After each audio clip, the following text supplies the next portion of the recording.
everybody, and welcome to the Fandom Flux Podcast, episode 110.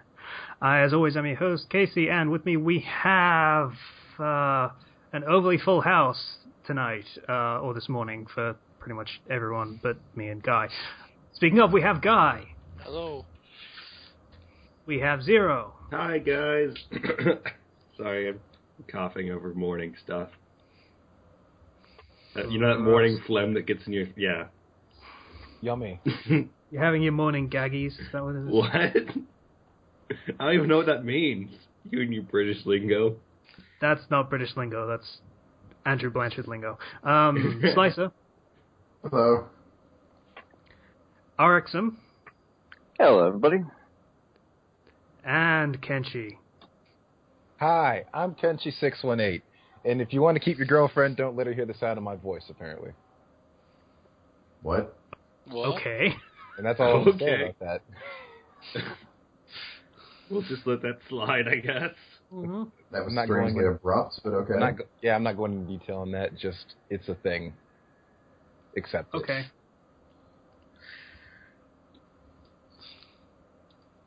Yeah, I don't want to know the context at all of that. No. It's better without it. Yeah, probably. Yeah. So I'd just like to point out it's we're recording this on November the 5th this week. So if at some point you hear a lot of screeching or bangs and pops and such and such and such and such, yeah. Do you remember the 5th of November? No. No one So in important America, yeah, Slicer and Zero are completely lost right now. So. Nah, I get it. I watched the movie. Remember the 5th of November? Yeah. I literally recited that. That's why you know that. No, okay? I knew of that before. I just didn't know what it was from or what it even meant. Philistines. All right. We don't give a fuck. We don't care about England stuff. It's not American stuff, so we don't care. Do I see a flag on it? No. What? Okay. Yeah. So 5th of November. So there might be noisiness from me and Guy, quite possibly. Especially me, because I live on a green, which is a nice big open space where people can light fireworks. So could happen. Yeah. So we're going to start, as always, as we start with what we're doing. So what have we been doing? Oh, God, there's so many people on this. Okay. Ari, you go first. Back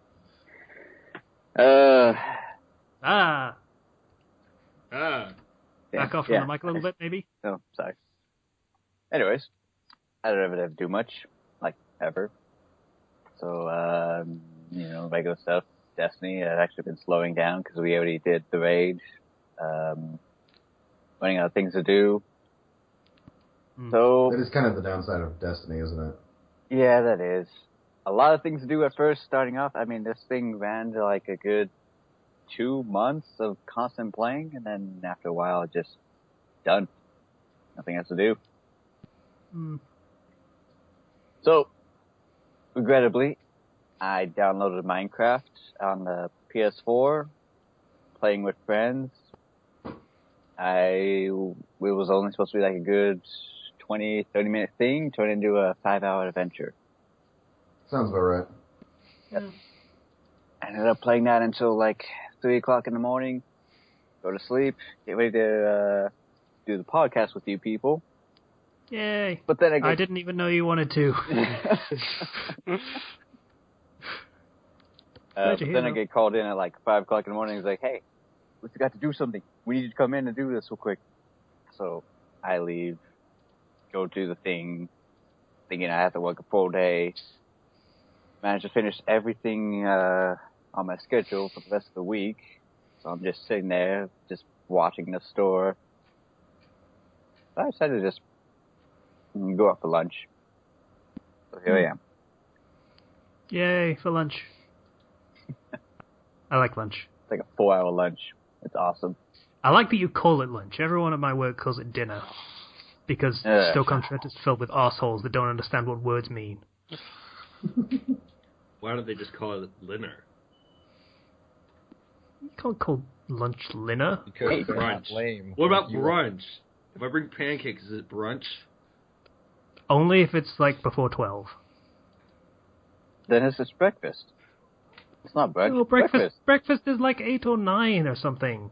Breakfast is before Well, noon. I know they stopped serving breakfast at 10:30, so then we must have an hour and a half window for brunch. Brunch is like 10 through 12.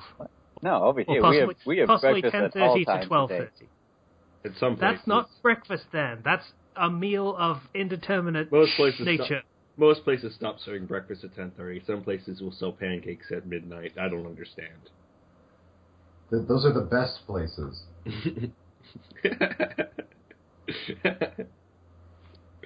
America. Places where it's never a bad time to get a muffin. Anyway, anything else, Erickson? Yeah, been working on original works. That's coming along smoothly. Yay. And I posted a new story when I really shouldn't have. Yeah, you tend to do that. Yeah, I do that a lot, don't I? A little bit. Yeah, honestly, I haven't even touched my Dark Souls story since the last time I said I was going to do it.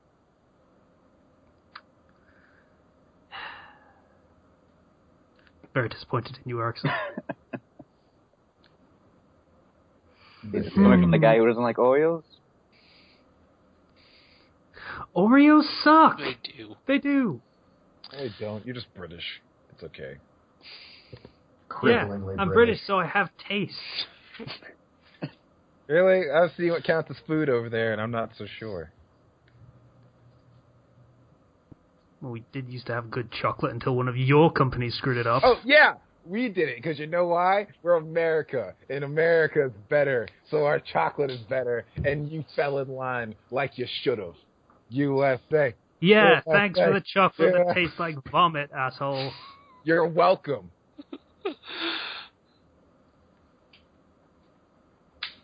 Anyways, that's what I've been up to. Anyway. So that's everything, Harry. Yeah, that's everything. Okay. Guy, you go next. Well, my week has mostly just been preparing. I've got a chess competition over the weekend, so I've been practicing for that.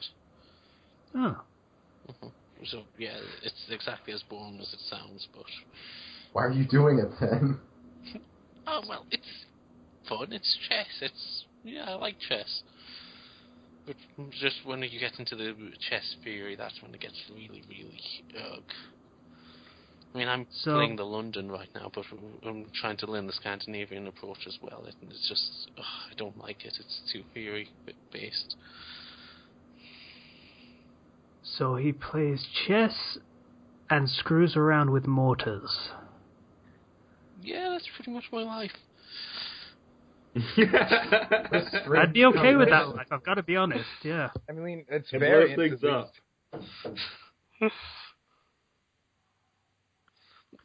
Yeah, anyways, I've got a tournament over the weekend. I'm going up to Birmingham for that. But I reckon I've got a pretty good chance of winning it. Cool. Nice. Actually, I'm cheating a little bit because I'm actually way underrated than what I'm meant to be for my ranking. So I'm in the set before. Fighting babies? Why would you do that? What? It's like that movie where the guy goes into the spelling bee for kids and he's a grown man. No, it's not that. I'm just... Or do you mean... I came to the season late, so my ranking hasn't really caught up to where I really am at the minute. So I'm going to start off with a bit of an advantage, I think. Yeah, but if your ranking was higher up, wouldn't that usually end up in tournaments like you'd get a bye or something because you're expected to, like getting seeded or something? I don't know how it works. Well, it's different leagues. There's, I'm going to the Open, which, it's chess. Anyways, it's complicated. Well, yeah, it's chess. Yeah, that pretty much sums it up, really. I really suck at chess, by the way. Yeah, I'm terrible at it. Yeah, I was in the chess club in primary school, which was not much of anything Hey, at all. so was I. And which was not much of anything at all. I was in the chess club at primary school. You know, because in primary school, my class consisted of like 10 people, so everybody was the chess club. Yeah, but the thing is, after primary school, I got into high school, secondary school, whatever you want to call it, and there was like a chess day or something in the math classes. So I was like, oh, I'm hot shit. I was in chess club in primary school. I'm so good at chess. Like, every game. I get fool's mate in every single game. I don't know what that is. You lose in 3 moves. Oh. Oh, that's bad. For the longest time, the only chess set I actually had was the special edition Shrek chess, featuring Shrek and the donkey, and then you had on the other side, you had Prince Charming and everything. And, yeah, that was a special experience for chess. When I put, my last trip, when I went down to Mexico, I picked up a real nice chess set. I haven't actually played chess on it, but it looks nice. Why did you buy it then if you don't play chess? Because nobody wants to play chess with me, because I always win. Oh, okay, fair enough. I'll play chess with you if that makes you feel better. No, I'll lose. You're studying chess theory. You're going to win. That's kind of why you always win then, isn't it? You refuse to face opponents that you might lose against. I'll play against you, Zero. Only go when you're assured victory. That's what Sun Tzu taught me. I think you might have missed a bit there. Just a bit. Oh well. Anything else, Guy? No, that's pretty much it. I've been arguing with a lot of Americans and Swedish people recently about that's just my job. Okay. Fair enough. Kind of random, but okay. Yeah. Well, it's part of a project which we're running, and yeah, I don't like Swedish people. I know it's Swedish. Well, let's just move on before that gets any further, shall we? Swiss are weird. Yeah. I know a Swedish guy. Slicer, you go next, shall we? Slicer? Sure. So apparently there's a program at school that just gives out laptops. Not to keep. Like, I can check it out from Monday to Friday. And I can keep doing that. So I essentially have a computer for free forever for the week. It's pretty great. And unlike a lot of the school computers that have like 10 gigabytes free of space because they fill it up with a bunch of educational crap, mine has 212 gigabytes. So I'm playing Fallout right now on a school computer. Which leads right next to my next thing. Fallout 4 comes out next week, and I'm super excited about it. I'm just shaking in excitement. I want it so badly. Okay. I guess this does technically lead into something that I was going to mention, so I'm totally going to be Let's Playing Fallout 4 as soon as it comes out. Like, immediately as soon as it comes out. Alright. I am probably going to be up at midnight waiting for the release, assuming it releases at midnight in this country and not just at whatever specific time zone it wants to do. Oh, you're one of those people. Well, you see, I've noticed something. If you talk about something right when it's coming out, you get a lot of views. Yeah, I know. That's what happened with Honey Pop. Yeah. So that's basically the plan. Only I did it more successful than Zero did because I got 3,000 something views. Yeah, but you know what? That was still the most popular video on the channel. One of our most popular videos is now 18 seconds of me slapping a pumpkin with a spoon, so take that. No effort. Literally no effort. Yeah, incidentally, it is more popular than the 618 Slam, and that's kind of offensive to me. Yeah. Kenshi can go and slam it all he wants. I'll just slap something with a spoon and get outrageous views. Incidentally, Kenshi, I know that move that you did on video was an actual move and it has a name already. You need to come up with a move that you can call the 618 Slam. I'm not going to call it that. That is too catchy a name to not use. It's not. It's not a good name at all. It's awful. It's too catchy a name to not use.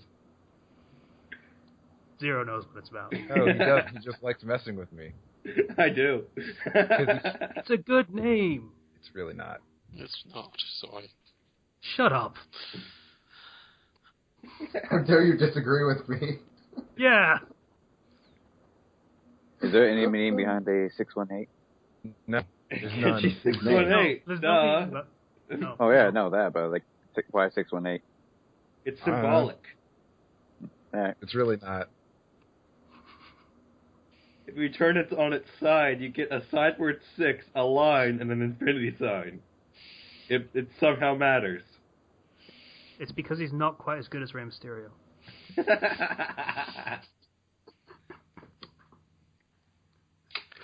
Oh, why do I know that?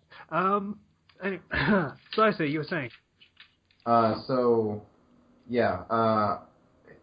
In New Vegas, I saw a screenshot of somebody having, like, what must be one intelligence and talking to one of the guys from the power plant, and your dialogue options are like caveman speak. Yeah. And so I wanted to do that run.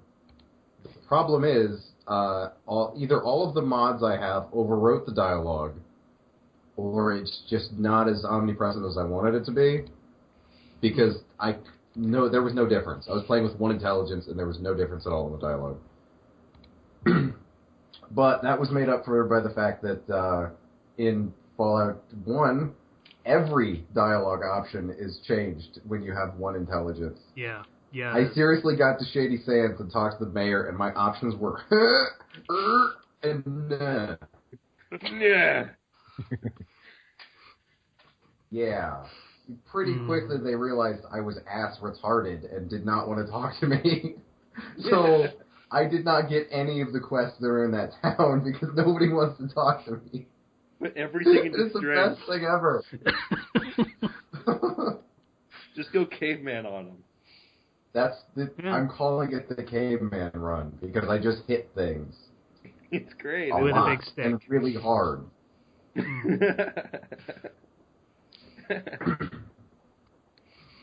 Okay. Anything else, Lisa? No, actually, that's about it.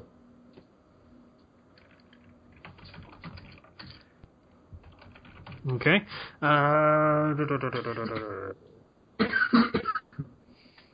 Kenchua, go. All right, I've been working for the last week like a dog because I'm that guy now at my workplace, and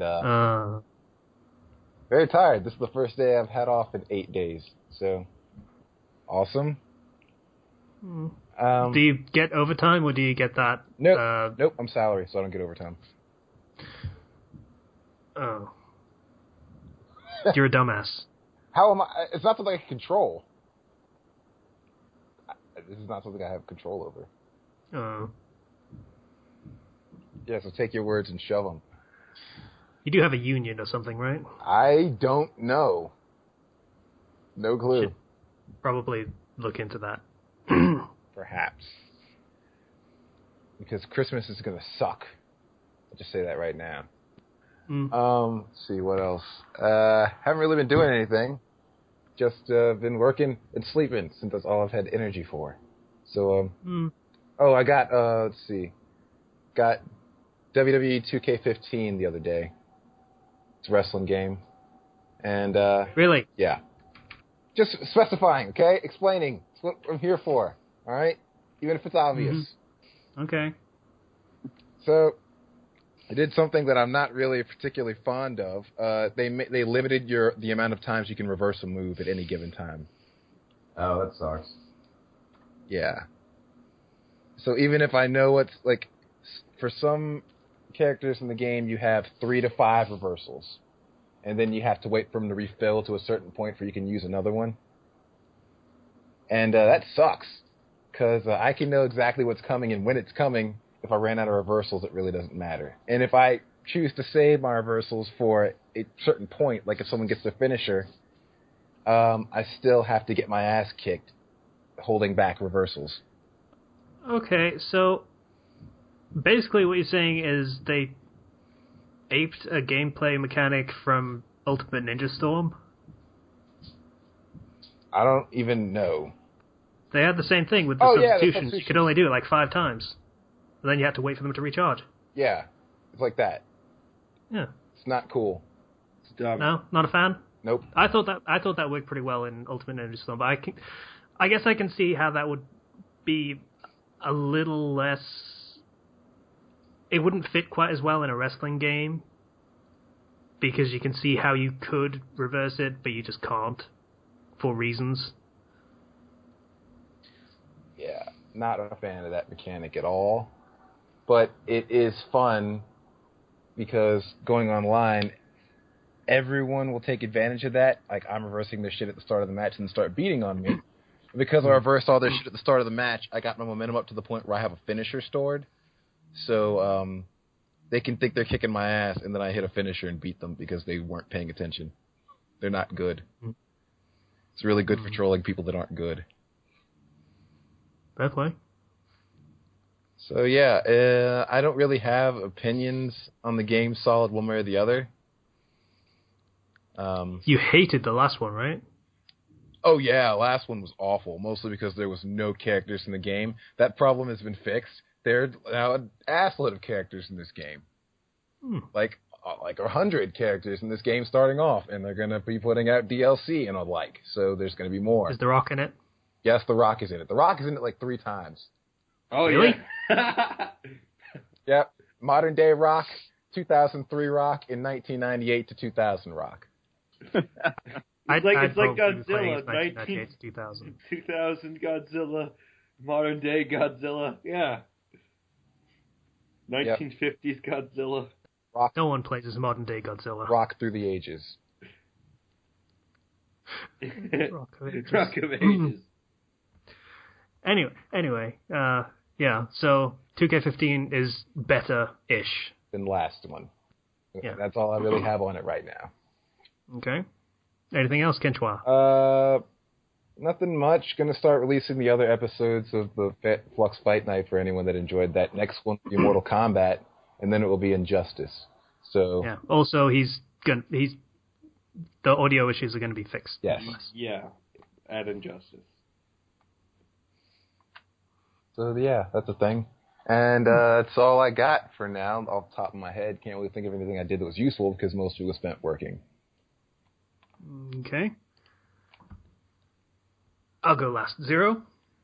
So, on Halloween, I did I made the 18-second video of me slapping a pumpkin, and then immediately and then 2 hours later did my stream of the genocide run of Undertale. So, that went pretty well, actually. I got stuck up, I made it to the final boss in about 4 hours. Okay. Is it alright if I just jump in here to say my side? We were going to record something. I forget what it was. Zero and I. Yeah. Then Zero backed out saying he wanted to spend time with his family. It was fair play. Yeah, so I forget about that. He says he's going to do his stream. Yeah. I just do whatever I did for like 6 hours. I think I was playing The Old Republic again, probably. And I was like, I wonder how Zero's stream's going. I'm going to have a look at that. And I get on, and he's fighting the final boss. I missed basically all of it. And then I immediately started trolling you. Yeah. I had the setup so I had the chat to the side and the game window in the middle, so I could see the chat while I was playing. People kept distracting me, and I kept dying. It took me an hour and a half to beat that boss. It was a hard boss too, and everybody was super hyped for it. But, it was a fun stream. Yeah. It had its slow parts, but the end is what really ramped up. So Casey got to jump in. Everybody was jumping in at the very end. So you weren't alone in that. Everyone got kind of hyped about it, and it was kind of deserved because it was pretty cool watching that. Yeah, and since I now know how to stream, I have set up the official Fandom Flux Twitch channel. And yes, we have an official one. We supposedly had an official one before, but it didn't. Yeah, or you said I might have used just my old one when we first tried it ages and ages and ages ago. So that was probably it. We now have an official one, twitch.tv/fandomflux. Yep. I'll be, I guess, managing that, so when we do stream, It will be from my point of view. I guess. It's not really the reason I asked you to set the password as it was so we could. We can all use it. We can all use it. Yeah. But since I don't know, I'm going to teach Casey how to stream too. With OBS. How often exactly do you see me streaming on my connection? Yeah, Yeah, So it's but probably just gonna Kenshi be- could. That's true. Kenshi could, I could, Guy probably could if he ever feels like it. Maybe. so yeah. Arixum, I don't know whether he does much video gaming. Not game, but I probably wouldn't be able to figure out how to stream for my life. So yeah, I'll run Casey through it definitely, and probably Kenshi if he ever feels like he wants to learn how. It's not that hard. Like once you get set up, it's just a simple press of a button to start streaming, and it goes directly to your account. Let's see. So yeah, then after that was Halloween. We watched the Poltergeist remake, it was okay, I guess. Like it was good, but the original Poltergeist had a certain kind of charm to it, I guess. Wait, there's a remake of Poltergeist? Yeah. Lame. Yeah. It was okay. You know, there were some parts I liked about it, some parts I wish I could have done better. Carol Ann. So there was that. Score from Fez one. Yeah. They didn't have a midget lady who was like super awesome. God, she was creepy. This house is clear. Instead, they had this like kind of scarred up veteran of haunted houses. Spoiler, by the way, that house totally wasn't fucking clear. Thank you very much. Stupid psychic lady. Also, in the original Poltergeist, they used real skeletons. Gross. Yeah, and because of that, the whole movie was quote unquote cursed. A lot of people died after the making of it, or before it was released. Using real bodies is not a rare thing in films. Yeah, but it's considered a cursed movie because of that, with air quotes around it. So yeah, we watched that. I put on one of my wrestling masks and gave out candy to kids. Some people liked the mask. Some people were freaked out by it. Eventually, I took off the mask because it's hard to take it on and off again a lot. And so I was just like, I'll just hand it out normally. We also found my old Grim Reaper mask, which was fun. My dad put that on and FaceTimed with his friends for the first time. He didn't know how to FaceTime, so he learned how to do that. Aw. Old people learning. It's beautiful. He's like, I can't find it because apparently it was not on his phone. I could not find the FaceTime app for the life of me. Let's see. After that, after Halloween, my friends pushed me into watching JoJo's Bizarre Adventure. They've been pushing me into it. I finally got past the slowness that is part 1, and then instantly the entire series gets a lot better. Because the protagonist of the first part of it, which is only like 9 episodes of the anime, he's as dull as bricks. He's a very dull character, not really any reason to care about him. Did you have to watch it? I mean, what makes it not? So I read the manga at first. I read the manga all the way pretty much through the first part. Because I just wanted to see what all the hype was about it, because my friends keep talking about it. And then once I got to part 2, I kind of understood that this is actually a pretty fun series. But only once you get to part 2. Part 1 sets things up. And I think the final thing for my week was I did publish the prologue of an original story. I was going to do it on Fiction Press, but then I looked on Fiction Press, and I realized that it was filled with a lot of young girls who liked to write homoerotic things. So, kind of like fanfiction. Yeah, kind of like fanfiction. So I'm like, I'll look somewhere else. It's the same people, but that's still where I post my shit. But I'll try somewhere else. So I went on to this one website I used to get translations from, but then they stopped, and then they just do a lot of fictions now. It's Royal Road. I'll put the link. So the fic I am, not fic, but yeah, I guess fic. It is a fiction, but not a fanfic. It's called New Game Minus, and it's a kind of comedic story about a villain who gets basically sent through New Game Plus at the end of the journey when he loses. and he's not really a good villain because he's more like kind of naive. He's like, I want to kidnap the princess and whatnot, rather than I'm just going to murder everyone. I'm going to take over everything. He's just like, I'm going to be the best villain I can be. And then he goes and kidnaps the princess. The princess isn't very good. Everything's falling apart. He loses, and he gets sent back to when he was a kid to essentially try to be a better villain. So he goes through the whole adventure and then gets sucked back in time to day one? Yeah, basically. He gets sent back to the first time he chose to be a villain. That sounds pretty rad. So, also the heroine was kind of really cute, so he kind of was like, I kind of want to get to know her now, too. So, it's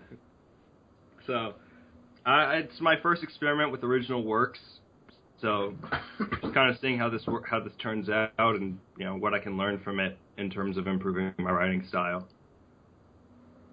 So, cool. Yeah, I think that's even his monologue got cut short by a stray arrow.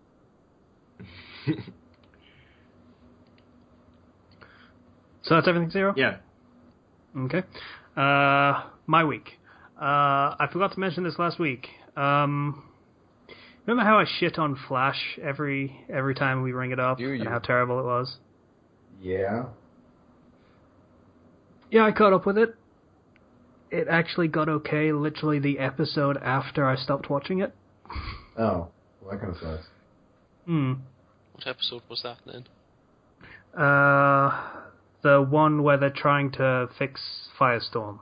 Oh yeah, I remember that one. It wasn't... Yeah, that was where they stopped spending 20 minutes an episode focusing on the stupid love interest story that was going nowhere. Dialogue still sucked, though. Wait, was that the one before or after he went back in time for the day? And with the title? That was before. Right, okay. That was the... Right. So yeah, maybe it did get better. Yeah, it did get better after that. And they do have some cool concepts in that show that, are worth seeing. I mean, the time travel plot is actually done decently well for a time travel plot, as those go. The dialogue, however, still has some stumbles. Would you like to hear a few of these stumbles? You're going to tell us anyway, Sure. so whatever. So, Barry Allen, the Flash, and reporter lady, who is not particularly important and has been in the show for like 2 episodes, tells him that his heart should ache for her, but it doesn't. As far as I'm aware, they'd been dating for like a week.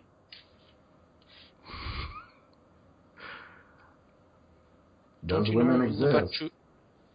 Love at first sight is the only real type of love, obviously. Yeah, there's no other thing that exists, ever. Next we have... Oh, God. Did you write these down? Yeah, I wrote these down while I was watching them because I needed to mention these. They're basically in reverse order for how bad they are. In the vast night sky, you're the only star I see. Aww. It's kind of but holy crap, is that cheesy. And of course, the best for last, the best of very specific definition. Are you okay? You seem like you have a heavy heart.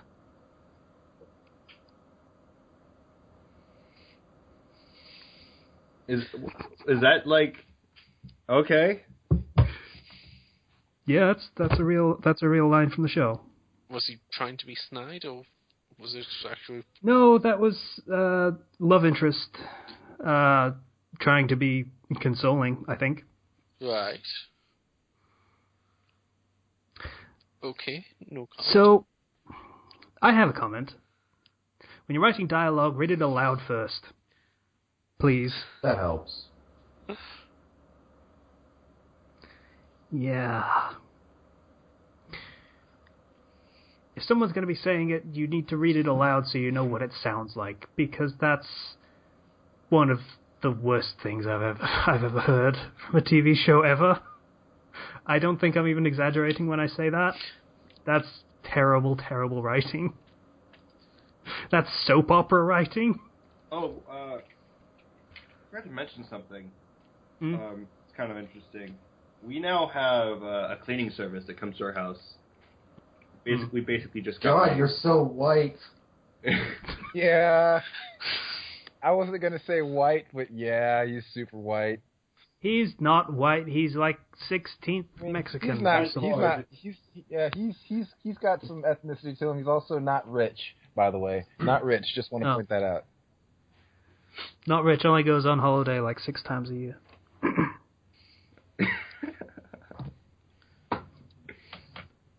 Yeah. But you were saying. Yeah, you're saying? You were saying you have a cleaning service now. Is that going somewhere, or were you just bragging? I don't know what. Saying that they're coming by in a few hours, so I might be a little bit quiet because I'm going to be trying to put stuff away they might steal. Okay. That is honestly a concern, though, to be fair. Yes, it is. Okay. So. Yeah, so Flash is actually pretty good. And it kind of hurts me to say that a little bit. Why? Why does it hurt you to say a show's good? Because I've been complaining about it for the past year, and now I have to eat my so words. What? They don't taste very good, dude, okay? Look, if it's something that I can watch and enjoy, I would be happy to be wrong that something's good. I want more things in this world to be good. I would rather there be a show that I like watching out there. Even if I talk shit about it at first, if it gets better, good for the show. I'll watch it and take it back. God. You would rather there be a shitty show taking up time on television every week than be wrong about it? Downside, though, they're now doing the multiverse thing. So. Oh, fuck. Yeah. So there are 2 characters getting involved now. So. Hey. Yeah, when I started writing a DC fic, I made it specifically clear to myself, yeah, you're never doing that. Ever. Yeah. In fairness, that means you can never play with Darkseid, but your characters are nowhere near Darkseid level. It's not gonna be a thing. Yeah. Yeah, okay. Yeah, so Flash is good. Arrow's actually much better this season than it was last season, so that's nice as well. Are they still going on about good and evil and all that in Arrow and going down to the dark side and everything like that? They're sort of moving past that. It's more going towards Green Arrow, because he changed his name, being a symbol of the people rather than just a force against the criminal element. So that's not terrible. Yeah. They could have gone in much worse directions with that. So. He isn't going like full 99%. I mean, he's a billionaire hero. I mean, how much of the people can he get? I'm sorry, what? Forget it. Being silly. Doesn't matter. Okay. Yeah, also not a billionaire hero anymore. Isn't he? No, technically I think he's arm candy at this point because Felicity owns Palmatech. Yeah. Because he quote-unquote died. So, anyway. Aside from that, I've been playing The Old Republic again. Yeah, so The Old Republic released a new expansion. They have spectacularly balked the leveling system. So, I think it's an attempt to get people to play the new content, which happens at like level 60 to 65. So the way they've done that is they've multiplied the XP you get from the main story quests by 12. What? Yeah. So you can pretty much play through the entire game only doing the main story quest.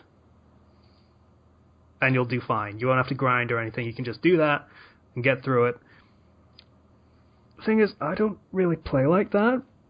So I started a new character, a Jedi character, because I was playing the Sith before. And I finished the first planet Before I got to the second planet, I was level 23. You're supposed to start the second planet at level 10. And suddenly all the enemies are horribly insignificant. Yep.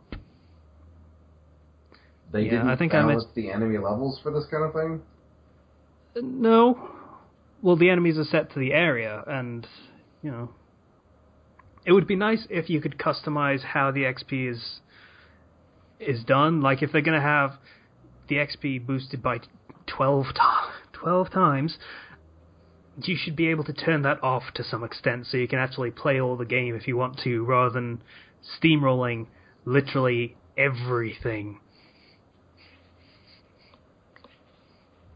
I mean, I started the second planet and basically walked through the entirety of the group content, let alone the regular stuff that you'd be doing on the planet. The stuff you were expected to do with 3 other people, I steamrolled. The whole goddamn thing. It's kind of stupid. So, I don't know. I'd like to be able to turn that off, so I could actually play the game. That'd be kind of nice.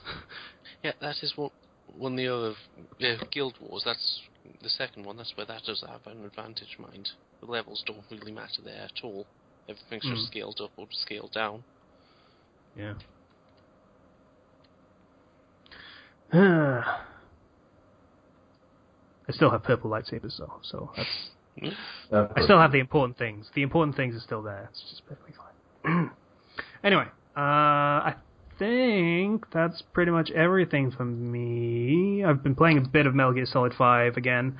I might stream some of that now that we can do that at some point, when I can be bothered. Maybe. And like I mentioned earlier, I'll be doing a Let's Play Fallout 4 once that comes out. I really need to figure out what time that will come out my time so I can be awake for it. Because I took the week off to do this, okay?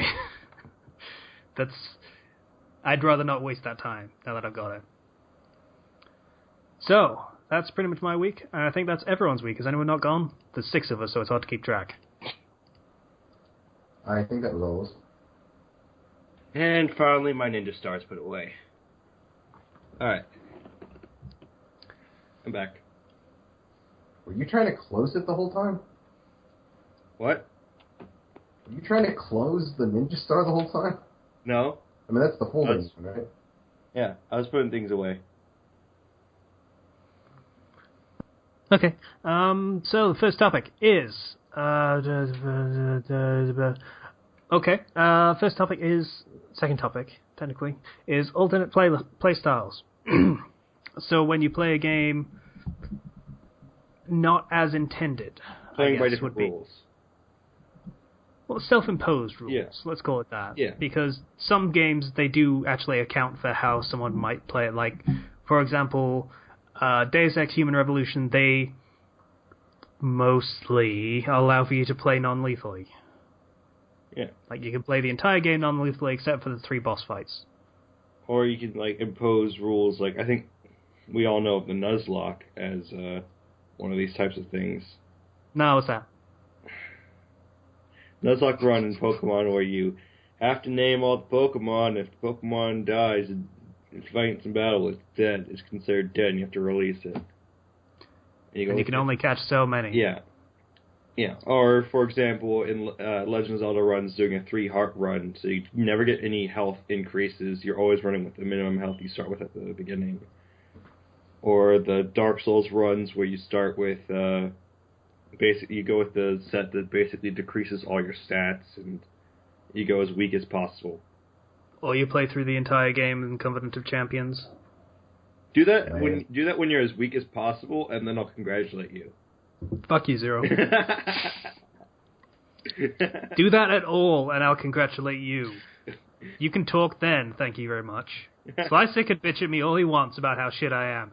You ain't got no room to talk. We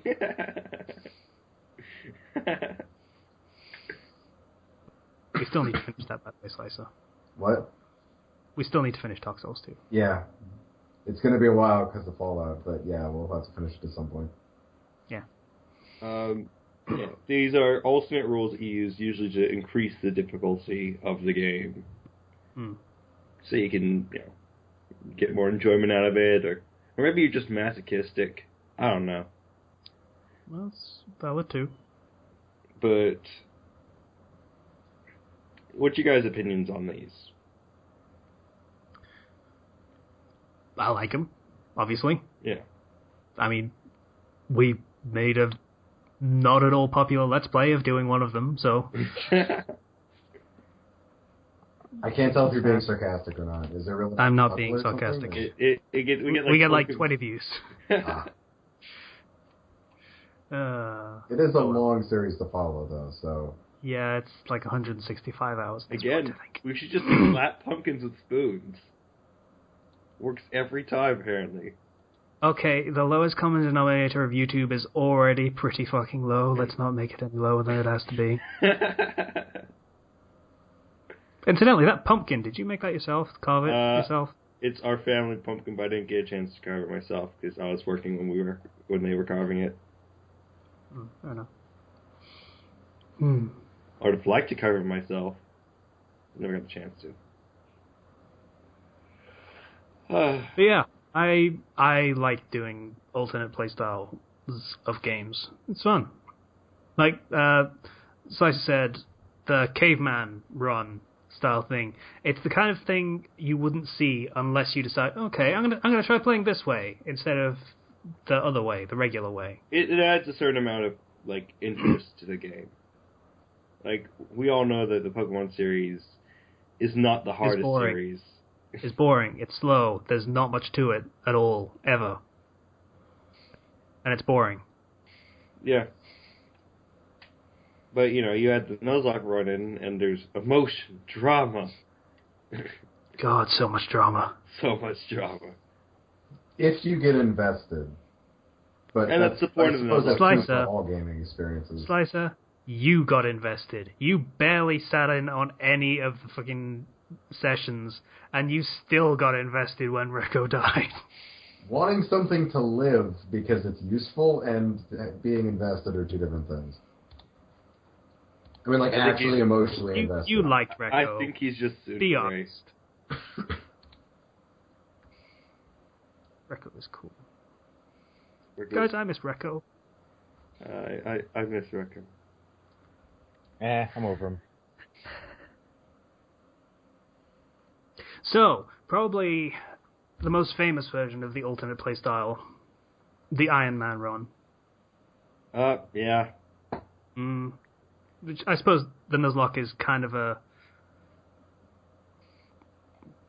sister playstyle, I guess, kind of thing. It's a very similar vein. So the Iron Man playthrough is obviously the one where if you die, you start over.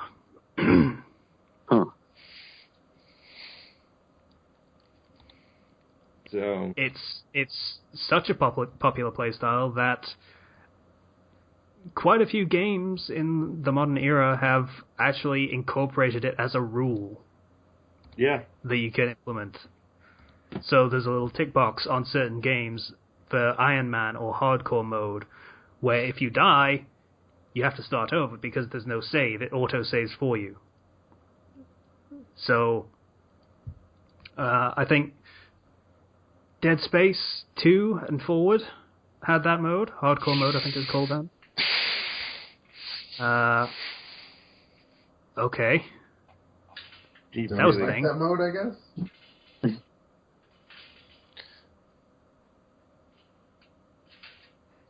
Hello? Yeah? Anyway, that was weird. I don't know what that was. Or even who that was. Someone breathed super deep into the mic. I don't know why. Anyway, yeah, so Dead Space 2 and forward has that mode, and it's, well, people cheesed it, let's be honest. Because there was an achievement for it, people copied their saves so that they didn't have to actually play on hardcore mode to get the hardcore achievement. Because they're pansy asses, is why. Yeah, so that had it. Diablo 3 has it, I think. I think All Slicer said Diablo that he games do have it. it. Do they? I'm not sure about the first one, but I know the second and third games have. Oh, cool. So if your character dies, it's dead for good. Oh, and my connection hiccuped and killed me, so that character's dead now. Oh, Oh well. that's kind of sad. Oh well. And XCOM has that as well. Obviously, not quite in the same way of if your character dies, then you start over, but it auto-saves for you at every action that you take. So, if you start getting into a spiral of death and destruction where you're losing every battle and all of your soldiers are dying left and right and you're just pretty much screwed, then you're pretty much screwed and you can't do nothing about it. Yeah, not really. It's kind of an exercise in misery, and some people are into that, so more power to them. I'm still planning on doing one of those, by the way. Good. And seeing how that goes. Poorly, I imagine, because I suck at XCOM. I am so bad at that game. But, you know, it's a thing that I'll be doing. Yeah. Yeah, did I mention I tried to edit the values in that game to give my soldiers some actual goddamn accuracy? Yes, I think you did. Yeah, that didn't work, unfortunately. The numbers just don't stick. I don't even know where the game is getting its values from anymore. I've changed everything.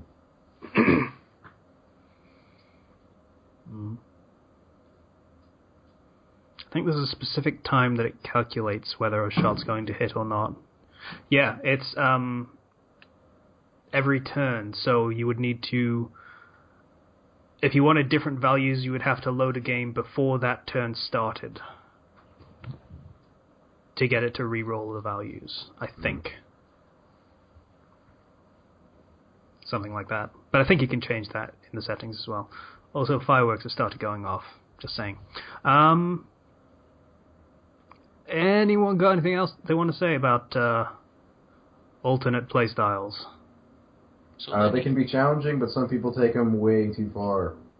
Like, just calm down. It's a game. How far is too far? I mean, you're screaming at your TV about it. Like, you make it so hard and then you just don't... You don't give up.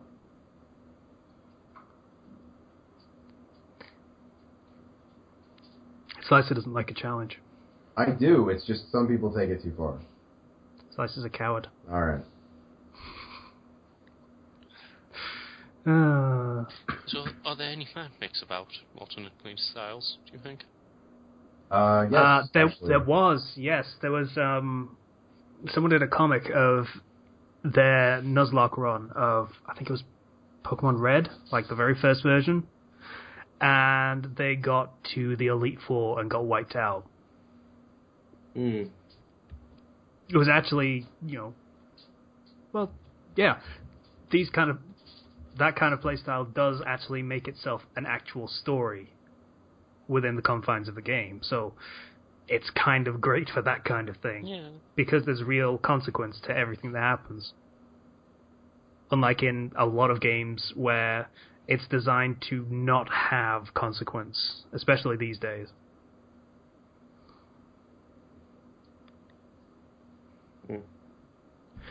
Like, for example, if you were to play, say, an Iron Man of Skyrim, like, you can't just save scum ever, and if you die, then you're dead, and anyone that dies is dead.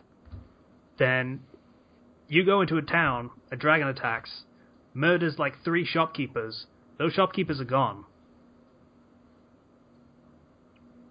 Or your wife, for example. So it can actually make stories that are more emergent through gameplay, if you play that way, where you eschew the rules that are built into the game for the sake of playing in a new way, giving real consequence to things that happen in the game, to create an actual story in the game, above and beyond the story that they've already written for you.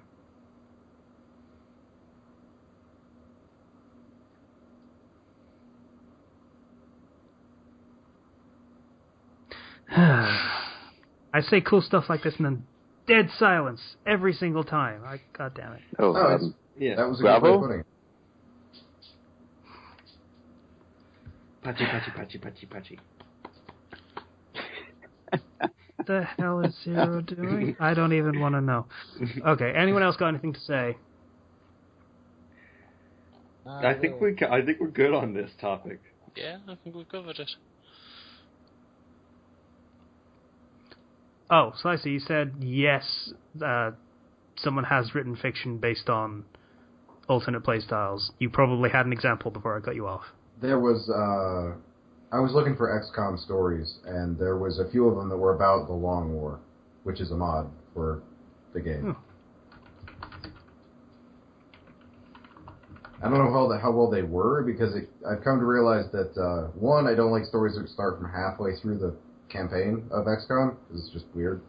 And two, I have a really hard time keeping track of that many characters. Yeah.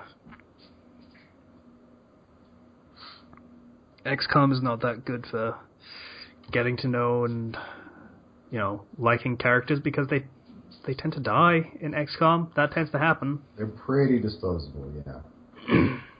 Yeah, so soldiers tend to not be given very much character development in those stories. Anyway.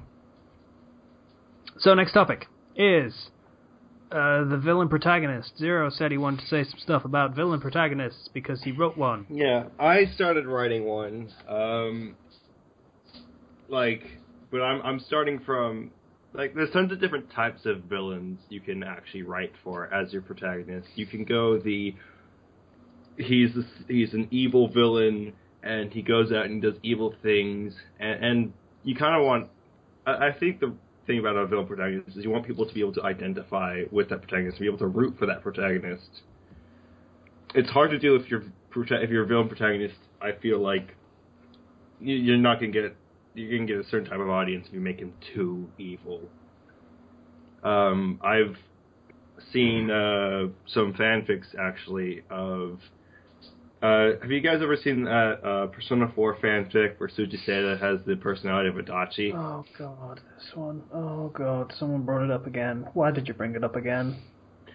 That's not a good example of a villain protagonist, because he's too evil. You just don't want to read it. It just gets kind of weird and gross and bad. I didn't need to be reminded of that fic. It's not a good one. And I feel like if you're going to do a villain protagonist, you need to have some part of them that the person reading can identify with and find kind of enjoyable to read about. Like if you have your protagonist, for example, my villain protagonist I'm writing for is so obsessed with being a good villain that it's comedic. And he's not dumb, but he's very naive about his ideas of villainy. I don't know, man. He reminds me of Jack Spicer. I don't even know who that is. What? But other times, I don't know. Villain protagonists can be done to be... You've seen a lot of movies out there, like, say, for example, Despicable Me had a villain protagonist who ended up becoming sort of a good guy. Lost the villainy is tending to be like one of the things. Like Megamind as well, you have a villain protagonist who ultimately turns out to having to be the hero in some way. And I feel like that's a way a lot of the villain protagonist things tend to go, unless the villain protagonist is just, I'm just going to be evil and I'm going to do whatever I want, and then they're not... I don't know. What do you guys think about villain protagonists? Like good examples of ones, or... I think you can make a villain protagonist be a complete monster if they're bad at it. Yeah. Because then you can play it for laughs. Yeah. Because, but if you try and make a villain protagonist that is a complete monster and play it straight, some people will like it. As you mentioned that fic that didn't need to be mentioned. Yeah. Some people will like that, I'm sure. I'm certainly not one of them. Most people, in fact, probably not ones of them. Most sane people. Yeah, not going to get into that, but there's an Could probably audience for enjoy it, it. certainly.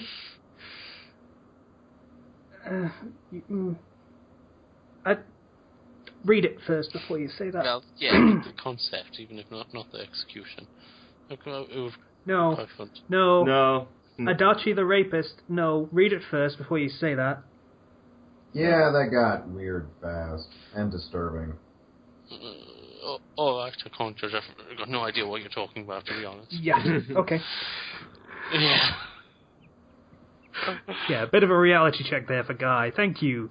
The point, Yeah. I think, is every protagonist needs something, whether they're a hero or a villain, something that the reader can connect with. I'd argue if you're going like that, then they're not really a villain protagonist. They're more like a redeemable. They're a grey mortality at best, but they're going to be a hero. I don't think it's. Well, they don't necessarily need to be a hero, but as long as they have something that you can relate with, like, say, for example, they're funny and they're funny, or the way they manage, the way they handle things is you know, it's not. They can be endearing while still being the villain. Yeah, a more charming type of villain. Or even if they're not charming, if they say, for example, I don't know, they have a family, and they're super cool with their family, and, you know, nice and caring about their family. Yeah. Everyone else could go fuck themselves, but they love their family. Yeah, look at Breaking Bad, for example. Extremely popular franchise, but absolutely a villain protagonist. Absolutely a villain protagonist. He's not a good person, but he has that part of him where he's doing it for his family. And people can relate to that. Because everybody cares. Like, you want to do stuff for your family. You want to help protect them. And then he's also got, like, he manages to show moments of weakness where he's like, I'm good at this, and this is all I'm good at. This is what my talents are good for. And it's not just, oh, I'm the evil villain. I'm just, you know, I'm stronger than you. I'm just going to kill everybody. There's a sort of relatability there. Selective altruism is appealing, but being a monster is usually not. Well, let's talk about Death Note. Yeah. Oh God. Light Yagami, everyone's favorite villain protagonist. He's the god the world kind deserves. of the problem. That's kind of the problem. Okay, here's the double-edged sword of the, you know, endearing villain protagonist. If they're too endearing, then you get people forgetting that he's the villain. You mean Loki? Yeah. That's the plan. Yeah, like Loki as well. Loki's not the villain. Everything Loki does is for the good of the world. He's just misunderstood, everybody. He wants respect. He wants respect that he can't get because he's Thor's little brother. He didn't mean to save the Earth. He was just throwing a tantrum. He's just misunderstood. We need to go hug him. Oh God, what's the quote? God damn it! How about Lelouch from Code Geass? Fuck, I've forgotten the quote from Dr. Horrible. The world is sick, and I just need to rule it. That was it, something like that. Lelouch. Okay, that's one way to put it. Lelouch, I feel, is ultimately, in the end, it's kind of like he was the villain in order to solve the world's problems by having everybody blame everything on him, which doesn't really work. That's not how it works. It's not how it's supposed to work, but that's his plan, so... That was also like Plan Z. He didn't intend to do that from the start. Yeah. Yeah, from like the first 40 episodes, it's all about revenge. Yeah, but he still has his younger sister that he looks after, and kind of like, you know, no matter what, he still has that bit of humanity inside him. In fairness, while that plan is not how the world works, it is also a plan made by a child. So, I give it a pass. Yeah. A child that successfully took over the world. Still a child. Yeah. Child who technically is immortal now. Because Code Geass means he has a code and a Geass. I think you can call yourself immortal once you have lived more than 100 years. Thank you very much. Not 16. No, but once you get a code, you can't die ever. So The ability to be immortal is enough for me, honestly. yeah. So I'd rather say my example of this, he wasn't really the protagonist, but in the Night Angel series, there was a villain, God King, I forgot his name. He was an absolute monster. He was this king that ruled as a god of his people, had a arc magic level abilities. He offered tribute to his goddess, which was like a goddess of pain and torture and terrible, terrible things. He did this to his own people. Sent all of his minions, his armies, like a dark lord that he was, to conquer other people and inflict as much pain and torture as possible. And he did all of this just because. He didn't really care for his goddess. He didn't care for about any of these things. And yet, when you started to look into his personality, he was very charming. He was brilliant. He was artistic. He was all these alluring qualities to him. You still are reminded every now and then that the man is a monster.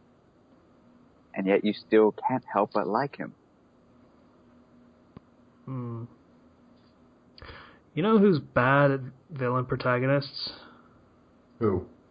Video game writers. yeah.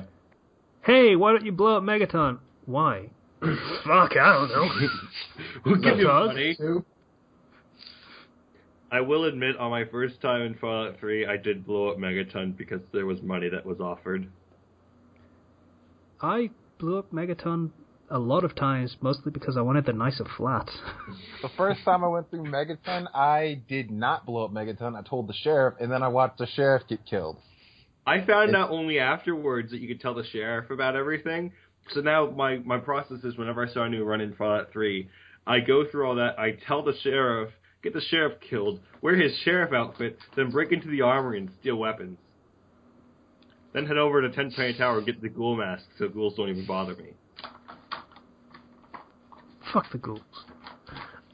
Not literally. That sounds Yeah. scabby. There's probably diseases involved, you don't want to even... Anyway, the ghouls are resistant, but you aren't. So... Yeah, video game writers are terrible at these. They just kind of are.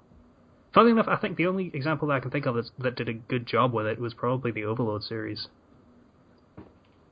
Can you call him a villain, though? Yeah, kind of. Alright. I mean, either way that you play, you're still subjugating every civilization. Oh, the game. I thought you were talking about the everywhere. anime. No, the game. Yeah. So, that one did it okay, but mostly because you're very passive in how you're a villain, I guess. Yeah, So they didn't the have to Overlord actually isn't really write the a character. He has no personality. You just follow whatever other people tell you to do. But then if they try and give you a personality as a villain, it doesn't work out so well. Like, they will give you opportunities for villainy and not give you a reason for why that would be an option you might actually choose. Yeah. It's more like if they do give you an option, it's like, well, why not, right? It's evil, right? Why not do it? It's there. Rather than this person has been acting this way, and you can deal with them in this way. And you would have an actual motivation behind that if you did that. Yeah.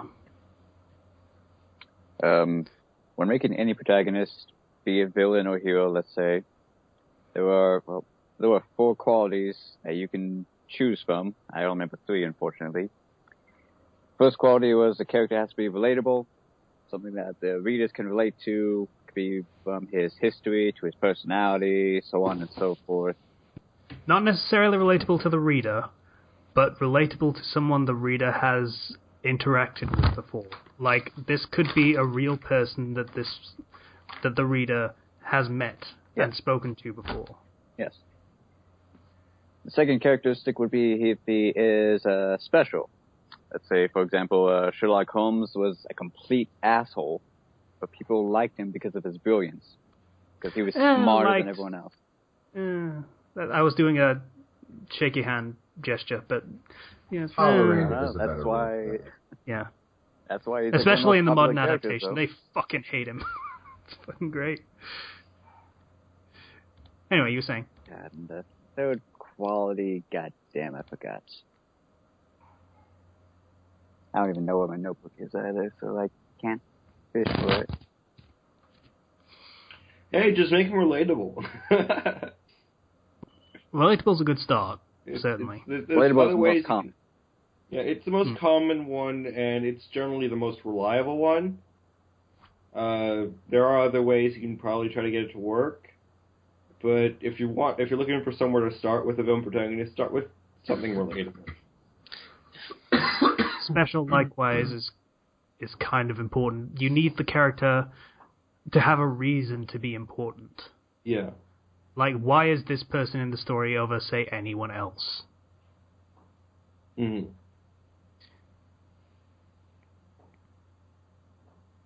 Guy, I think you were going to say something. I was just thinking, if you kind of lose a bit of the touch there, if you make him too relatable, he stops being that much of a villain. Yeah. No, not necessarily. So long as you keep up the whole villainy act, you kind of, let's say, hypnotize your readers into thinking that, oh, this is a great guy, as he's stabbing someone 20 times. Walter White. It doesn't have to be something big that's relatable about them. It can be something like they're doing this for their family, or they have a family that they care about. Just screw everyone else because, they have to provide. Oh, that's actually, no, that right there is actually option number 3.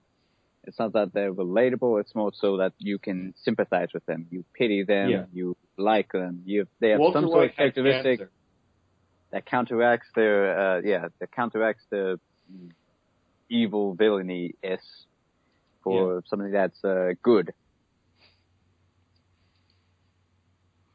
Because a villain protagonist is very different from a villain antagonist in terms of, you can't do it the same way. Yeah. You can certainly try to. Well, you could. You could still write someone as a villain antagonist in this way, but you couldn't write a villain protagonist as you might write a villain antagonist by default. Yeah. There are some things that need to be expanded upon or changed a little. Alright, I think we beat that topic into the ground. More or less, yeah. So the next topic... What the fuck's the next topic? Okay, next topic is... fan theories.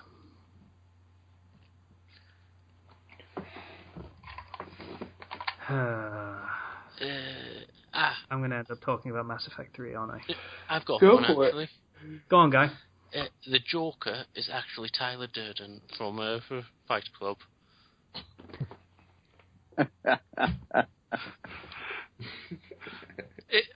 Okay, I'm not sure that might fall more into epileptic trees than fan theories. It's actually... I quite like this one, really. Think of the big smiley face that he puts on the building in Fight Club. Oh my god, it makes sense now. At the end, when he shoots him, how do you think he got those scars? The cool communism. he got injured, he went into the asylum, and he emerged as the Joker. He was even... That's a shitty asylum. He even burnt the money as the Joker. All the capitalism. Come on, I like this theory. Also, wasn't Tyler Durden in his head or something? Or was it Tyler Durden someone else? The narrator is the Joker. The narrator dude. The guy that had Tyler Durden in his head. Okay. I notice if you watch that movie, you never actually hear his name. You think Brad Pitt is Tyler Durden. Okay. I still need to see that film again. God, you still need to watch it. Just do it. I have shit I'd rather do, so fuck it. No such thing. I will sit down and watch Fight Club in its entirety if I catch it on TV at a random point in the day. Fair play. What were we talking about? Oh, fan theories. Fan theories. There's lots of fan theories as to why the stormtroopers can't shoot straight. Yeah, it's like because... Oh, no, wait. I was going to say it's because the clones are shit, but I think it's something like...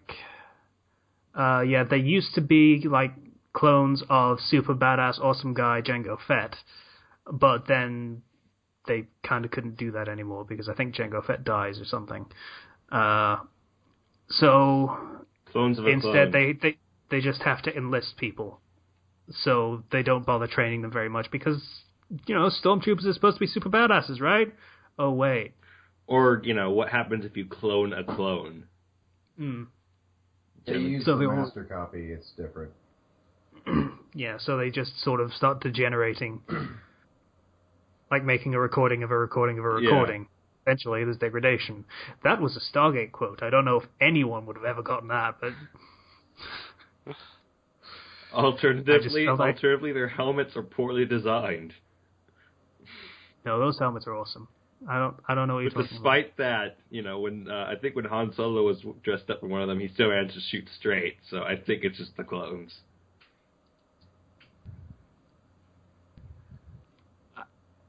No, that joke's beneath me. I was going to say something, but it's beneath me. So, other fan theories. Anyone going to jump in with one before I derail us? Go on, Guy. Willy Wonka from the original is secretly George Weasley from Harry Potter. I don't think Roald Dahl has a time machine, so probably not. No, but it's got some evidence to it. I'm looking at a list of them now. They're both got quite similar personalities. They're both redheaded, so George Weasley must have used a time turner at some point, went back into the past, and became George Weasley. He even says, he's slightly deaf in one ear after he got his ear cut off. And also, in Willy Wonka's room, all of his furniture was inexplicably cut in half. Because he was one half of a twin that died. And he rearranged his room for that. That would just turn morbid quick. Yeah, a little bit. Also, it kind of explains his descent into madness in that tunnel scene. Yes, it does. And all of the weird candy that he scene produces. in the whole movie. Yes, the best scene in the whole film. Stan Lee is the ultimate Marvel Cinematic Universe villain. Except that you get nothing! You lose! Good day, sir! That was also pretty good. What were you saying, Zero? Sorry? Stan Lee is the ultimate Marvel villain in the Marvel Cinematic Universe. He's present at every important event, performing different tasks. The other characters see and interact with him, but never remember doing so the next time. So at some point, he's gathering information. We'll see him rise to power and become the greatest threat. Or Stanley is just an incredibly incompetent old man at that point in that universe because he keeps switching from job to job and he can't hold one down to save his life. Stanley is the ruler. He's the guy who comes sleeping in, saying hi to his own creations and slips out. He's been doing this since forever, even way before the movie. He's been doing this in his cartoons. He's even the main antagonist in this one manga. Not going to ask. Moving on. Skynet deliberately keeps the humans alive because otherwise it wouldn't have a purpose. Makes sense to me. That does actually make sense. Yeah. Yeah, that awesomely makes sense. I appreciate that theory. The villain in Skyfall is actually M's son in the James Bond movie. I haven't seen that movie, so I can't. That would make sense. I guess. I don't know. Isn't M supposed to be the queen? No. Yeah, that explains his own motivation. Yeah. let's find a crazy one. On Titanic, the guy is actually a time traveler. Yeah, no. No. It explains all the inconsistencies throughout. He keeps on mentioning dates that weren't actually built yet. And his whole purpose throughout the movie was just to try and save this one woman's life, which he does. So she was so important that he went back in time and saved her. Are you telling me that Leonardo DiCaprio is going to be the Doctor in the future? Well, the theory goes... I'd kind of be okay with that, to be honest. The theory goes that she was actually Sarah Connor's grandmother or something like that, and he had to keep her alive because her great-grandchild will lead the revolution. I prefer my Doctor theory, Yeah. Thank you very much. That's kind of shit. Also, it feeds into the Terminator. You know what? I've just got a list of these that I'm going through, you know. I'm going to be perfectly honest. The Terminator films, they're kind of shit. No, they're pretty Let's bad. be It's just fun to 100% watch. honest. They are bargain bin sci-fi action schlock. Alright? I would agree, everything except the first two, yes, they are. No, even the first two. No. There was nothing special about them except a badass Arnold Schwarzenegger playing a robot. That was it. Also, the T-1000 was kind of cool. But beyond that, it's just basic, simple sci-fi time travel crap plot. Nothing special about it. It did not deserve the massive furor of fucking fan wanking. People liked it because of the idea of it. Execution was shit, yes, but people kept coming back to it because it was a great idea. Oh, here's one. The reason Dementors are so interested in Harry is because he has 1 1/8 of a soul. Because it's like, That I yeah, have 1 heard 1/8 for the extra price of a lot, 1. actually. Yeah. Also, it'd be a lot less than 1/8 extra, but yeah. Isn't it like 1.125? 164th or something like that? It's pretty. It was, the 7th time that Voldemort split his soul? So, Basically, he has slightly more than 1 soul. So it's just like, yeah, it's a bargain. 2, 4, 8, 16, 32, 64, 128th. 128th extra of a soul. How did you get that? Timesing by 2 7 times. Well, that's a... Makes for the denominator of the fraction, so it's 128th. Why are we doing math? Can we stop doing math, please? Oh, here's one. Stealth video game guards aren't dumb, they just don't want you to kill them. Basically, have you always wondered why the cardboard box works so well? They know that you're there. They just don't want to get their necks broken. Oh, how about this one? The Home Alone kid grew up to be the Jigsaw from the Saw movies. Who? The Home Alone, the kid out of Home Alone. Oh, that one, okay. Why? What is the Oh, logic behind that? Well, what's he the uses logic the there? same traps. He's doing the same thing. He's got a repressed anger issue, parental neglect. He becomes emotionally twisted, and he starts preying on people he deems unworthy, as he was starting doing in Home Alone. That was his origin story. Torturing the people that tried to break into his house. It's not a bad theory. Bit of a stretch, but, you know. Well, that's the thing. All of these are going to be a bit of a stretch. Every single one of them. Because, generally speaking, they don't make sense. They're grasping at straws, quite literally. Let's talk about indoctrination theory, shall we? Must we? So, Mass Effect 3 had an infamously bad ending to the story. Both of them were bad. I don't care what anybody says. Both of what? The endings. Even the revamped version they made, it was still terrible. Yeah, it was. I'm not going to argue with you there. It was still terrible. I couldn't get the revamped version to actually work, so I never actually got to see it. So I was just like, screw it, I don't care about this game anymore. It's basically the same. The only thing that changes is there's a scene with Admiral Hackett telling Joker to pull out. Joker saying, no, Shepard's still in there or something, and then they pull out anyway. And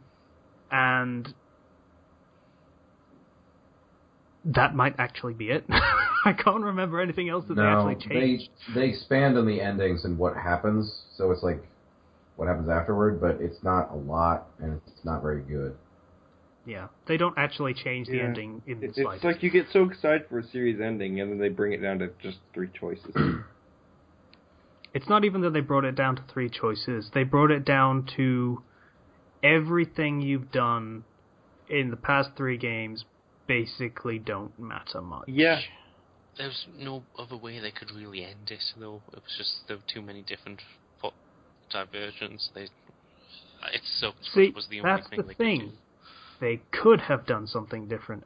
What they could have done is exactly what they did for the Dragon Age endings, for every Dragon Age game that they've done, I think, which was screen cap, text scroll of what happened because of your decision that you made that was significant.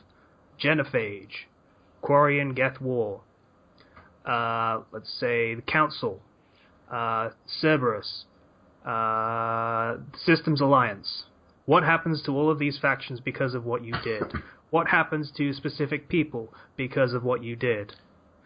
That's all it would have taken. Taking one writer, getting them to write, say, 50 paragraphs of text roll explaining what happened after the end of the story.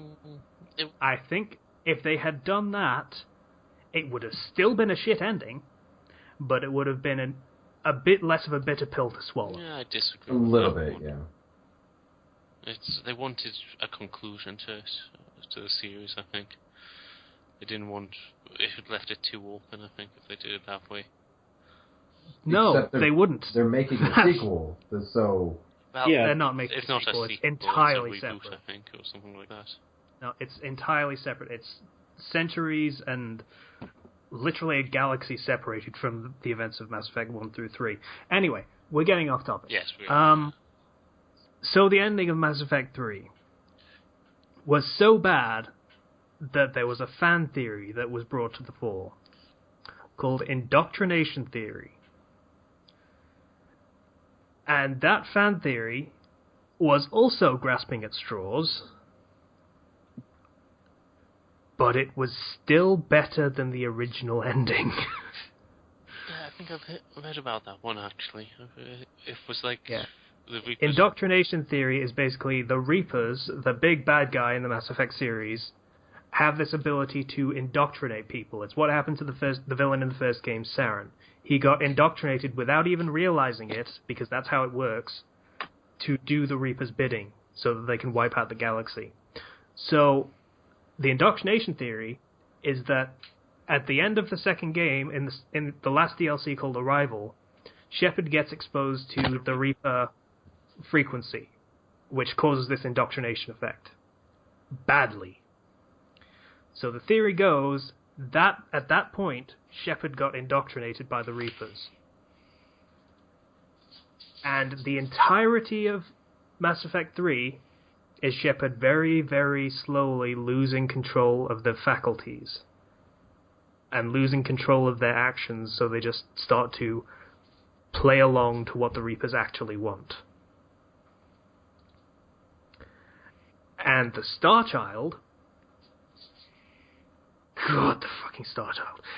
The Star Child, the little kid in the very first mission on Earth was not actually there. No one else sees them. Only Shepard sees them. It doesn't talk like an actual child. You can't save me, is the one line it actually says. And then it disappears. And then no one helps the child get into the escape shuttle, even though it's a child, and there are several soldiers standing around doing nothing. And then the Star Child dies. And then for the rest of the game, you have these dreams about the Star Child, basically. And the dreams are set in this shadowy world, inky black shadows, covering everything. Which, if memory serves, the Rachni spoke about in the first game, that the indoctrination that they suffered was like shadows in their minds, or something like that. Something So to that effect, yeah. Yeah. So there was a lot of evidence to support this. And it was a very well thought out theory. That's the problem with well thought out theories. You kind of want them better than the shit that they actually give you sometimes.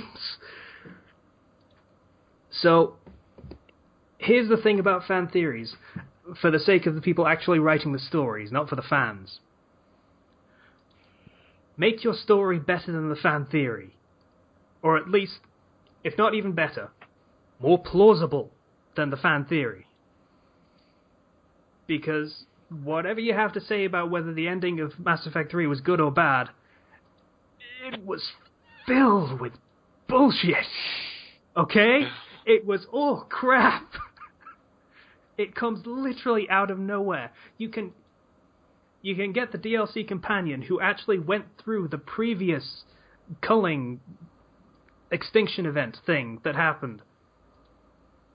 And he offers nothing about this Star Child crap or any of this stuff. Or doesn't even have much to say about the VI that you find at the end that says basically, yeah, this thing's been built for thousands upon thousands of years over and over and over again. Nothing to add to the story. Nothing at all. So, they didn't actually explain what any of that was until a DLC that they released well after the game had released. They were forced to release. Let's not mince words here. So,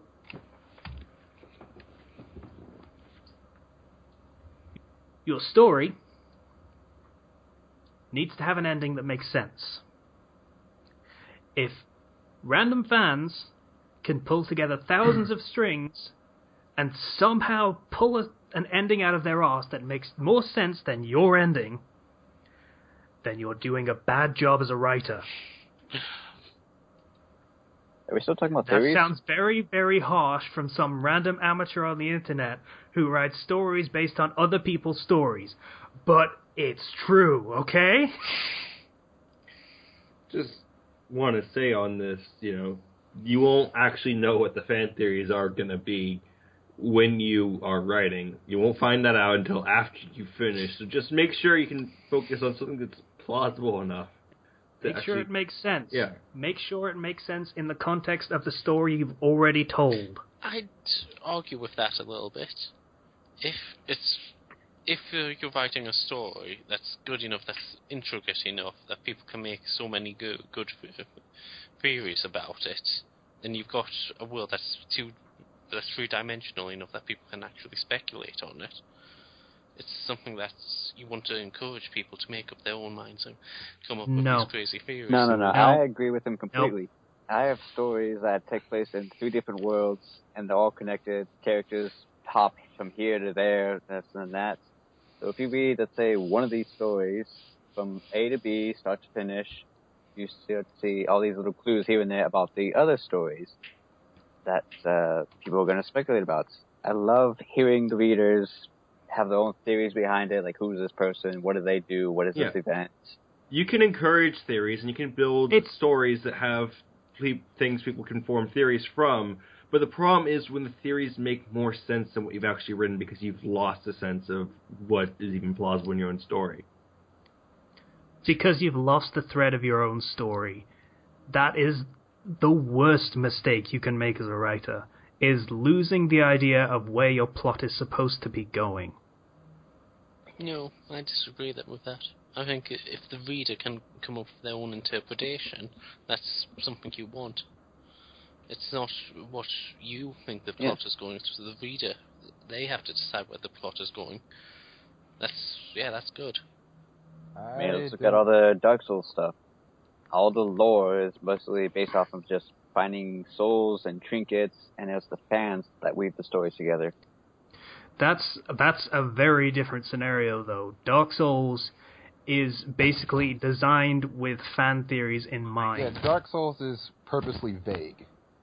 Yeah, it's intentional. Mass Effect, on the other hand, was designed to have an arc. It was a trilogy. It was intended to be Act 1, Act 2, Act 3 of a story with a structure and a plan.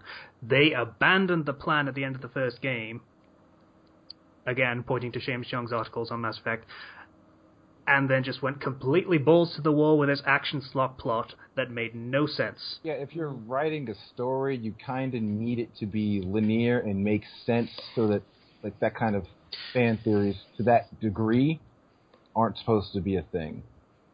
Like, speculating over stuff that you've written about to the point where you've left it vague enough where it's better, like, the stuff people are thinking of is better than what you actually wrote. It just means you did, it meant you did something wrong or didn't explain something important enough for there to be legitimate, thoughts about it. If people disagree with the conclusions that you drew from the story when you're writing the story, then that means you didn't convey your conclusions well enough as the story was going on. This is what foreshadowing is. It is laying the seeds to get to the ending so that when you get to the ending, people can see where it came from. They can look back at the story and think, oh yeah, that makes sense. That feeds into this, and that means that happened because of this. But right. You said that a lot of these fan theories, they do actually make sense.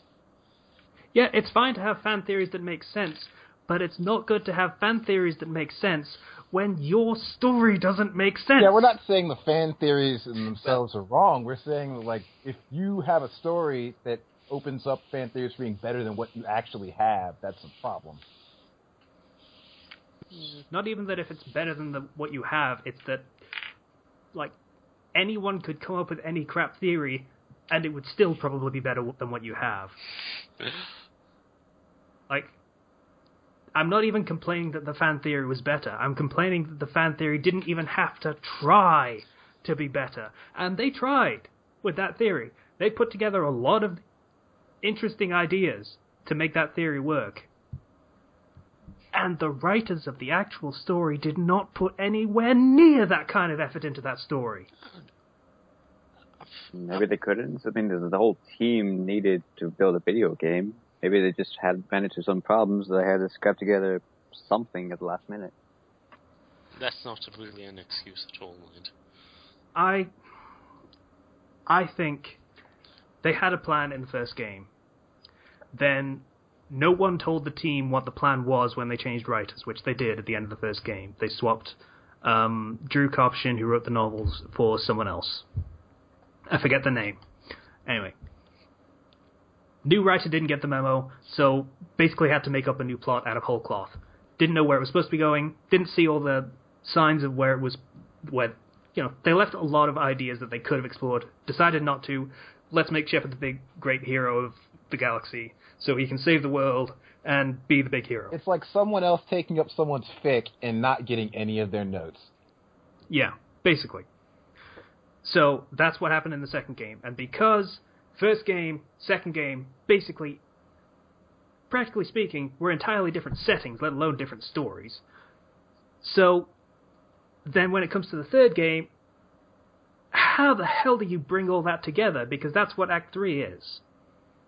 You have the first act, which is set up, you have the second act, which is where everything kind of goes to shit, and then more setup, and then Act 3, take the setup from Act 1 and Act 2 to bring it together for a big climax. Yeah. I'm not really denying that it could have been a lot better, but at the same time, they probably did try their best, to be honest. I'm not denying that they tried. I'm just saying it was a sinking ship, is what it was. That story was a sinking ship. And you can bail water as much as you want to, but that thing was going down no matter what. It wasn't really that Pardon bad of a story, to be honest. There were a lot of good... The Quarian stuff and the Geth stuff was still good. The fucking I feel Geth like we're were all going in a oppressed. circle. Yeah, So we can are, I actually. present We are a another little theory? Let's end on a good note. Yeah, I have a theory for the Pixar theory, in which all the movies take place in the same different timeline, and that the witch from Brave is. I'm gonna have to stop you, Erickson. Actually, we did talk about that for way too long. We're in hour and 40, and believe Slicer has to go somewhere soon. I gotta leave in 20 minutes, so we got a bit of time. Okay, so we should move on to... God damn, that was a good, brisk conversation. That was a good debate. Like, It was fun. yeah. I'm glad we have dissenting opinions because it means we can actually have a discussion rather than me just Yeah, we used to have it so that yelling there my was opinions at no. everyone. We used to have it so there was no dissenting opinions at all. So this is nice. Yeah. Everyone say thanks, Guy, for being awesome. Thanks, Guy, Thanks, for being Guy. awesome. I'm not saying anything like that. I wasn't asking you to quote, but just you could have just said that. Whatever. I'll just quote it so it sounds like it's coming from you. So next, I think we should do the reading next, so we can get it done. Yeah. The monkey. Is it going to take less than 20 minutes? Probably. Okay. Yeah. Oh, God. So, Guy found this for us. It's something I've seen before and dismissed immediately after reading the first paragraph. I didn't get through the summary. by which I meant the fucking the author note intro. Yeah, that thing. Which we're gonna have Ken read, by the way. It's painful, I know. Do you want to do it script like? Yeah. Each of us gets a roll. How many rolls are there? 1, 2, 3, 4, 5, 6, 7. Holy crap, 7. I really don't want to read this. Not this part. Not this part, at least. Let's have Ken read this and actually do voices. I'm not gonna come up with voices for everybody. God damn. Well, you know the voices for pretty much everybody. You fucking watch the show or something, right? I can't make all their voices. Try. If it helps you out, I'll do the Luffy. How about that? Yeah, do Luffy. Okay. So, this is the main writer's voice. Hey everyone, I had a new idea pop up all of a sudden, and this is it. Writer-son, what will happen to me? Don't worry, Luffy. You will still be you. It's just most of the time you will be different. You'll still you. You just that you'll be smarter, cunning, and not dense. So, not Luffy, in other words. Okay. You'll still have your moments of Luffy-ness, but you'll be more moments of Luffy-ness. You'll be more serious most of the journey, and with a kicking ass, take no prisoners, Akuma no Mi. With a kicking ass. Should have just been a full stop there. With a kicking ass. Luffy, you okay? I think you broke him. Nami's voice. Zoro's voice. You have to teach me how to do that. This is the longest I've ever seen him be quiet. He's making quiet noises. Tell you what, for the sake of Ken, I'll do some other voices. So, Drago, I think you really did break it. That was Ace. Hey, he's trying to say something. That's Usopp. Usopp. Come on, you shitty rubberhead idiot, say something. Sugoi! Everyone face plants on the floor. Ha ha ha ha. That's why he was speechless. I don't get it. Fuck, So let's see who had the honor of saying the disclaimer. I'll do it. Nami's voice. How much berries are going to cost me? Nami blushes in anger and embarrassment. Don't write that down. Oh my god, how long is this? Aye, Captain Usopp will do it for you. So you can take credit for my writing? Usopp sheepishly thought as much. This person is very delusional. Now you're putting word or actions. Never mind, don't do that. Also, get me a better speechwriter. I shall do it, Sanji says, acting cool while smoking. You're going to make a shout-out to all the girls who might read the story instead. Sanji turns his head away in shame. Can you stop doing that, you shitty writer? Did you forget you allowed a temporary in my imagination/universe, and I can do whatever I want with all of you at will, or any of you at will, as much as I please, by the way. This person... At least Sanji still has some awareness of how terrible this is.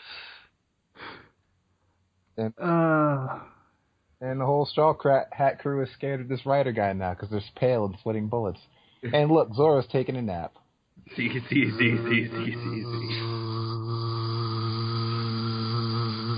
So, Luffy, Ace, will you two please do the honors of reading this disclaimer, apparently? Hi. Drago Cresta is not the author of One Piece or has... the rights to do the series in any way. Please enjoy and review. This story is called The Monkey That Became the Fox. My first impression of this was, are they going to turn him into Naruto? That was what I thought as well. Yeah, that's what I'm thinking too. You're pretty much right, actually. Is it actually that? Yeah, it is. Oh, God. Just read the first section and see how they do it. It's brilliant. Oh, God. Okay. Ken, All right, take away. on it. You now. I really don't want to do this, but whatever. I'll give it my best. Two young boys were standing in front of a makeshift grave with a top hat that had a pair of goggles strapped to it in place atop the grave. The boys were crying as they gave their final farewell to their deceased Bond brother.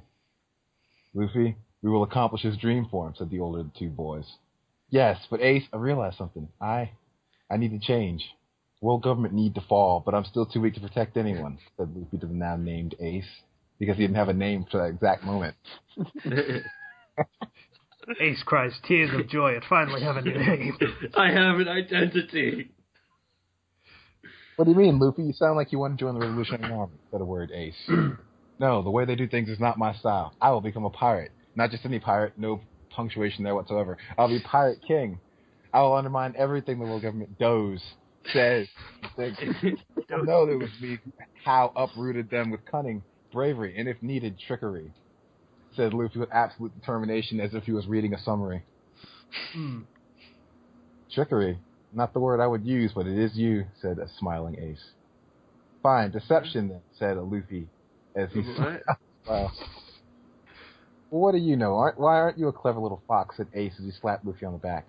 That's it, said Luffy. What? asked confused and curious Ace. Fox.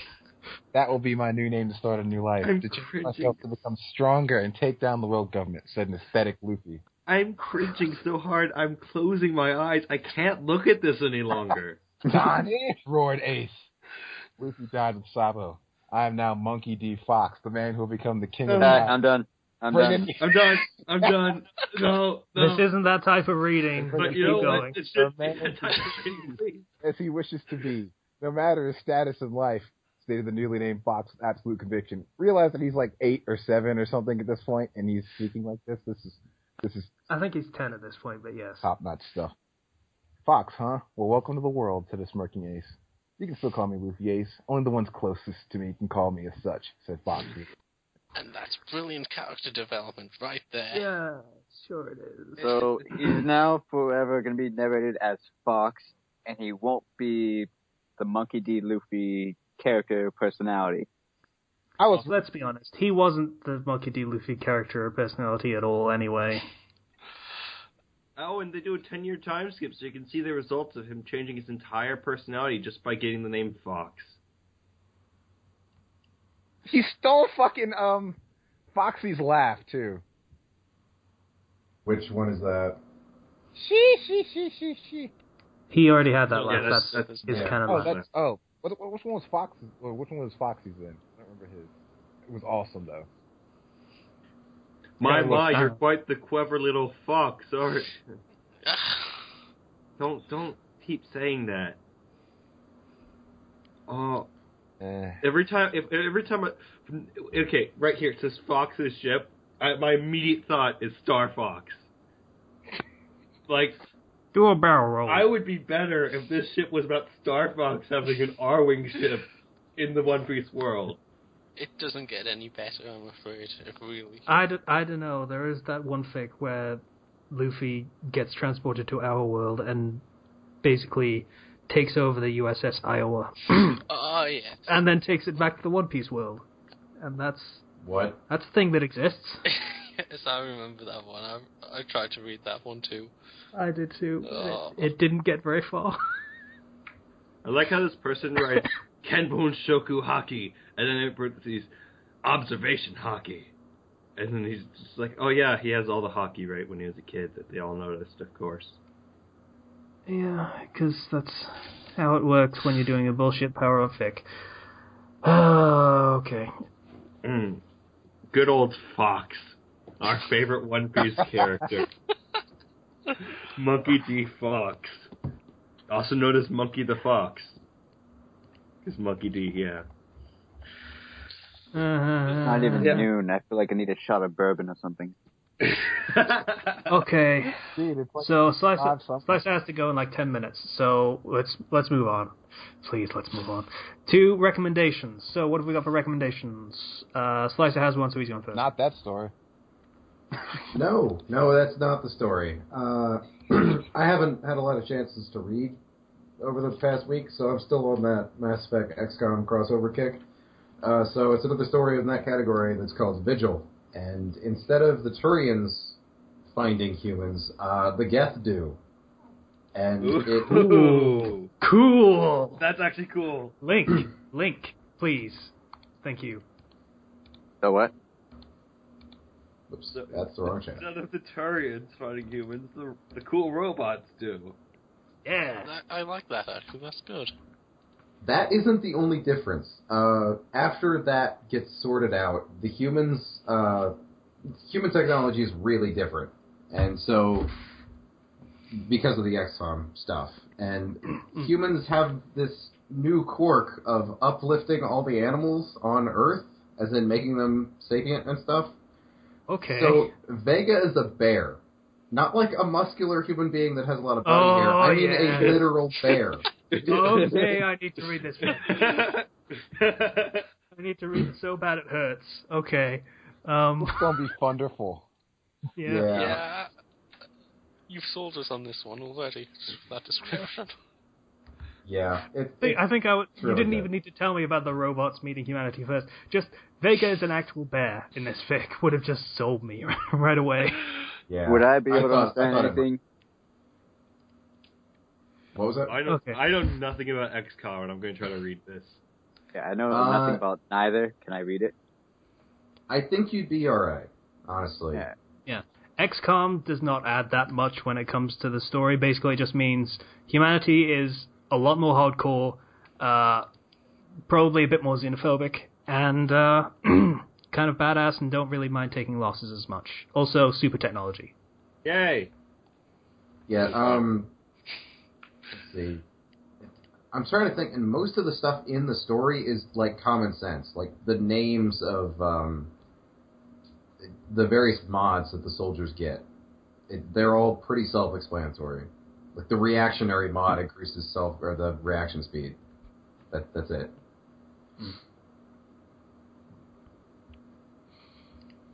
Okay, so anything else to say about this, Slicer? I Even though think you've I've already- sold it enough. I'm going to stop while I'm ahead. Okay, fair enough. Who else has got a recommendation? That'd be me. Okay. Harry? Yeah, my recommendation is a Dark Souls and Familiar Zero crossover called Twisted Reflections by Vendetta 543. So, Link. so the story is about Louise, typical summoning a familiar. She summons the main character from Dark Souls 1, and the character chose the routes where he lights the fire. Can't think of his full name. He's pretty much burning for all eternity, so she summons him as a burning husk. I think I read that one, actually. Yeah. So far, it's pretty good. I mean, he still keeps all his stats, but he doesn't really have all his equipment. Actually, he doesn't have, like, any of his equipment. Is he on fire the entire time? No, not the entire time. Only when he's summoned, so he's still on fire. If only he was on fire just perpetually. That'd be great. No, it wouldn't. That's horrifying. But not like he doesn't really feel like the pain of it, but he's just like he's still on fire, so he just walks into Like place. a flame cloak style of thing, Okay, rather than just that- being yeah, on that- fire. But he's just like he touches something, it just accidentally burns down the school. Whoops. That'd be funny though. Dark Souls and Familiar Zero just sounds fun. It's a little slow to start. I mean, it takes like about a good 10 to 15 chapters just so you get over the, bokeh art. Mm. But it's pretty serious. It's pretty surreal. No, not surreal. That's the wrong word to use. But it's pretty... yeah, I'd say it's pretty serious. It doesn't have any of that comical stuff that they had in the anime or light novels. It's more... It's pretty graphic, kind of realistic. That's my recommendation. I can hear the pop, pop, pop, pop, pop of the fireworks right now. We can't, which is what's important. Yeah. Okay. Thank you, Northgate. Yay. Has anyone else got any recommendations? No. I mean, go watch JoJo if you haven't. It gets kind of good in the second part. Yeah, Kind not of like good. The second part is not a good recommendation. No, it does No, get it's fine. good. Yeah. Actually, Final Fantasy gets real good after 20 hours. Don't say that. That was a genuine selling point for some people. I've just remembered one thing which I would recommend, actually. Not Okay. a fanfic, but TV for sure. Ash Okay. versus the Evil Dead. Oh, that's the new Evil Dead thing, Yeah. right? It's, Bruce Campbell. Yes. Yeah. Bruce Campbell in it. I watched it on Halloween. It was really, really good. Quite liked it. If it's got Bruce Campbell in it, you know it's good. You're gonna have a fun time. Fair play. I haven't actually watched Evil Dead either. You don't need to. It's just, do you know? As long as you know the meme about him, you'll be fine. It's just really nice. I know Groovy. That's about all I know about Evil Dead, actually. Do you all know you This need Is to My know. Boomstick? Yeah, that too. Yeah, brilliant. You're sorted. Also, I'm pretty sure the Nostalgia Critics showed a scene where a tree was trying to rape a woman once. That was from Evil Dead, right? It might have been. Maybe. It seems like it would be. Yeah. Yeah. Anyway, that was kind of dark, especially for a comedy show. Anyway, The first one was dark, but it was more like an actual horror movie. It went into comedy after that. It just turned so. It was just so funny. Yeah. okay. So nobody else? Nah. Just me then? Okay, my recommendation is another One Piece fic. I seem to be finding these just sort of been popping up like weeds. Does it involve foxes? No. Not to my knowledge. Supernova. Oh yes, I read that one actually. I remember Yep. that. Luffy gets a different devil fruit. It's... Okay. It's an original fruit called the Enten fruit, which the author translated as devil fruit of the scorching sun, or something along that line. Okay. So, yeah, he is a sun man. And I don't mean just he makes bright light, I mean he can turn into literal solar plasma. Oh. Awesome. Some people are gonna get some sunburns. Well, that's certainly beatable. Still weak against water, still weak against Taki. So, yeah, it is still beatable.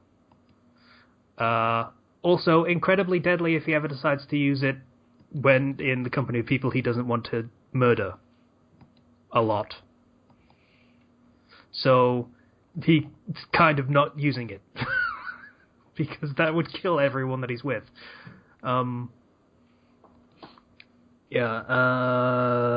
He learned the 6 styles from Garp. Oh, of course he I did. think basically because he can't use the devil fruit. You need something, yeah. You can't just annihilate everything around you all the time. Yeah.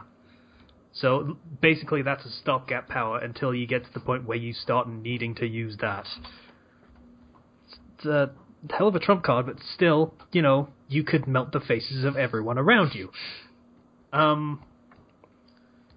So yeah, it's pretty cool. It's changing little bits and pieces as far as it's gotten, which is only up to the buggy arc. But it's changing enough that I'm looking forward to it maybe changing more. The author has said that they're okay with changing more. Then again, so did the shitty one. I forget. The one by Fuck the System 123 or whatever the fuck his name was. The one who didn't change a single thing at all? Renewed Adventure. That was it. That was the one. Let's talk about that again, shall we? Please don't mention that to me. It's Okay. Okay. Yeah, the shit one that pretended to change things and then didn't. Does it explain where the devil fruits came from? No, they have not. Ken incorporated it into a fic. Basically said it was from the stupid tree thing. the Eldritch Abomination tree. But beyond that, not really. They've explained that if a Devil Fruit user dies, then the nearest fruit that fits the basic style of the fruit that it turns into, then it'll be that nearest fruit to them of that type. So if it's an apple-like Devil Fruit, then the nearest apple will turn into that Devil Fruit when they die. Oh. I think that's canon. That's canon, right? I don't know. It hasn't really been explained. It's just been shown once. Okay, I may have gotten that from Guy's fic, but still, that makes a lot of sense. So, yeah, so they haven't explained where Devil Fruits come from. But, like I was saying, it's changing enough that I'm willing to follow it and see where it goes, because it's doing a pretty good job so far. Yeah, pretty much covers it. And no one else has any recommendations, so we're moving on to questions. So we have 2 questions. Both of them went to Ken, because people like Ken. Okay, I can't argue with that. So first question from, oh god, what's QJZ123, I think is his name? Yes. Yeah. Okay. So he asks, does writing fanfiction, or otherwise I suppose, get easier? Depends if you enjoy what you're writing. It depends on what you mean by easier. I think he means because when he sent me a message, he was like, he can't see how people pump out like thousands of words and keep doing it consistently. So I just like keep on coming up with content. I think that depends on your writing style more than anything else. Like, some people will just write and not really think too hard about how this affects that or that affects this, and then will go back over it later to fix those little things and little inconsistencies. And then some people will be neurotic about it and just think about everything constantly while they're writing, which is what I do, by the way. Yeah, that's why it takes so long. I do a mixture of both, but really it all depends on how much I really like the story, how interested I am in it. Yeah, motivation is a massive factor in how quickly you write. Because I could write, let's say, 100,000 words in a single month versus something I'm like whatever for. I'll post something like once or twice every now and then. I basically am heavily reliant on caffeine, apparently, when I write. I have now basically proved this because the one time that I drank an energy drink, I tossed out 2 chapters of fic immediately, like, right away. And that's the first thing I've written in months. So, you know, that's apparently a requirement for me. I need music for me. I'm always writing something. Like, even if I'm sitting down playing Street Fighter or something, in between fights, I'll be writing something. If I'm at work... It's a practice, so the more you practice, the better you'll get. You'll pick up skills here and there, and then some things that you find difficult now will be super easy in the future. Yeah. My only tips are, 1, write about things you're motivated about, and 2, keep cliff notes. If you're going to write something long, anyway. Mm. Yeah, because you are going to forget details. Yeah. You are. This is from a person that doesn't like to keep notes because it means that I'm not writing organically like I like to. It means you're solidifying the story. If not writing notes for what you're going to do, write notes for what you have done. So it's easier to keep track of that, because that's important. Yeah. And generally, like, it's nice to at least keep some general notes, so that way you don't forget the plot of your story if you don't write it for a while. Mm. Instead of keeping a notebook, I actually keep a stack of note cards, so that way, you know, top one is the first one, bottom one is the ending, and then as I flip through them, I'll read them over, and if I see something that I want to change or remove, I'll just take out the note card. Yeah, I'm not a fan of actual written handwriting because mine's shit. I just keep I notes. use notepad documents. I just keep notes written at the bottom of the next chapter, whatever I'm writing, and then move it to the next chapter when I'm done with the previous chapter. That works too. This is a long episode, by the way. We're 5 minutes past 2 hours. Well, we got 6 people. Yeah, Slicer, you need to go soon. Just reminding you. Yeah, I'm still waiting for the last question. I'm hoping we can do it. Okay, quick. last question is from Rixel Strife. You had a good name until you made it stupidly complicated. 2 X's, 2 L's. Why? How many worlds can post-canon Naruto be inserted into? Like, what kind of worlds can he be inserted into without breaking the power dynamics? Anything real world is just off the table. Yep. Yeah. I mean, you can certainly try for Dragon Ball Z. Dragon Ball Z would probably be fine. It doesn't mesh well. I'm telling you that right now. Yeah, it really doesn't. It doesn't mesh well, no, But but you can try. fits the power dynamics. The power dynamics work. I say Marvel. DC and Marvel Oh, yeah. would probably be fine. DC, you could actually do pretty well. He'd be top tier, more or less, yeah. but yeah. Pretty much any Considering- anime with a secret war going on. Why? Pretty much, yeah. Because I can see that. I powers, don't, dynamics. putting him in Kenshi doesn't work. The Mightiest Disciple. Unless he loses all of his chakra, no, that's not. It doesn't work. Yeah. Yes, there are superhuman Let me rephrase, martial a artists. secret supernatural war. You could put him in... Obviously, the big ones: One Piece, Bleach. Any I think other Hero Academia, shonen series, and you're probably He'd fine. be too much of a Hero Academia. Yeah, Yeah. he's just, for right now at least. It's just started. Yeah. So. By the way, They you know have that's getting... powerful people in the we've series, but seen they're not top tier. versatile. Oh, by the way, you know Hero Academia is getting an anime? Yeah. Obviously, of course it is. Yeah, it's confirmed. Anyway. We've seen top tier for Hero Academia, and that's All Might. Yeah. Yeah. I still think Naruto would just flatten All Might. So, no, I don't think he'd fit. No, it would have to... You gotta go with something pretty late into its life, or already over, even. Because that's where Naruto is in his story, is he's at the very end. DxD, he'd be fine in. Obviously, there's enough crossovers about it. I think you've got to scale him down or scale something up if you were doing a crossover like that. Otherwise, it's... In a lot of stories, yeah. Only the ones that go ball to the wall crazy. Yeah. It's really easy to either take away his chakra or make it so he can't access Sage Mode for whatever reason, like the planet's dying or something, or just Or the natural energy is incompatible. Or it just straight up doesn't have natural energy. Like, The same way. for example, Just just put him in worthless. Fallout. Oh, that actually sounds kind of cool until you realize he'd still flatten anything Yeah. in that universe, even without Sage Mode. he would, but that becomes like a zombie story in the fact that the setting is just a set piece. It's all about character development. Wonder I've how seen he it done would pretty deal with- well, actually. It wasn't very long. Wonder how but- he would deal with the types from notes. Don't know. So, I think that's pretty much it. Realistically speaking, though, God Mode fics are a guilty pleasure of mine, so put him in anything. I'll read it. Yeah. I like them fine, usually. Yeah, sometimes I'm a fan of God Mode fics when they're done right.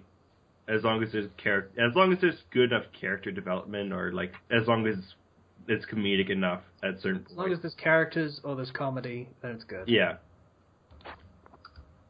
Basically, my rule of thumb on that. Okay, so I guess we're pretty much done.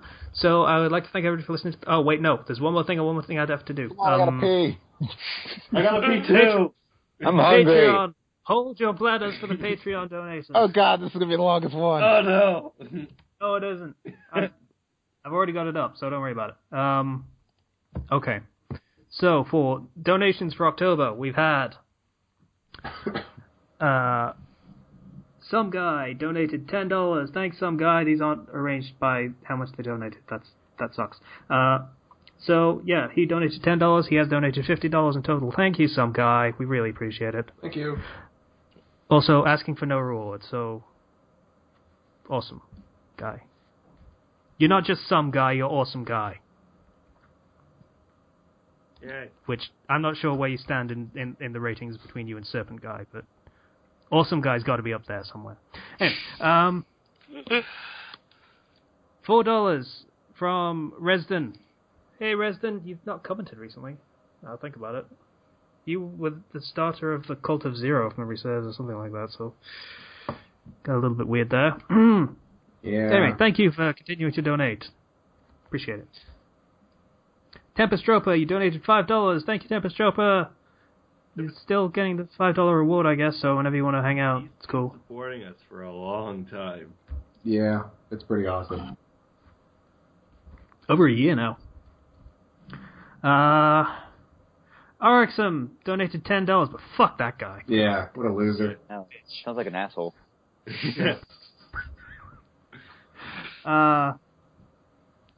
Korvek donated $20, but has asked for the $10 commission reward. Arixum, you've asked for the commission reward as well. Did I? Yeah, apparently. Oh. So if you want someone to write something, just fucking say the word. But yeah, Korvek has asked for the same thing, and apparently I think he's getting Kenshi to do it. I guess. Thought that's what the email was implying. Yeah. So, has he gotten in touch with you again, Kenshi? I think he had to use the bathroom. God damn it, Kenshi. I have to go too, but at least I'm holding it. He donated so you would write something for him, Kenshi. How could you do this? They're already talking in person, it sounds like, so it's good. Okay, so if you haven't contacted Kenshi yet about the fucking commission that you're having, then do so he knows what he's writing for you so he can write it. What is the commission? Writing 2,500 words of whatever that they want you to write, basically. So, and they can choose who writes it. So if they wanted Ken to do it, or Zero, or me, or Slicer, if they wanted porn, I guess. We know what you specialize in, Slicer. It's true. I don't hide that fact. And Hugh Joe8 has donated $20, and he's going to be a guest on the podcast again when he has the time. Holler at us, So- dog. Look who's Don't back. pretend you did pee. It was more than pee. That's great. I still have to pee. I kind of forgive you for that. Hurry up, hurry up. But only a little bit. Okay. So thank you, everybody, for listening to the Fandom Flux Podcast, episode 110. If you would like to get in contact with us, you can do so through the YouTube channel, through the comments. Please donate on Patreon if you feel so inclined. Also, either follow us on Twitch or on Twitter, because I'm going to start using that to announce when people are going to be doing streams. By the way, everyone who's going to do a stream, you should probably let either me or Zero know so that we can let people know in advance. Once again, I would like to thank everybody for listening to the Fandom Flux Podcast, episode 110. Bye now. Bye. I mean, See you seriously, I didn't even have any toilet paper either, so I had to run and get some. It was just off. God, it's disgusting. Oh, damn.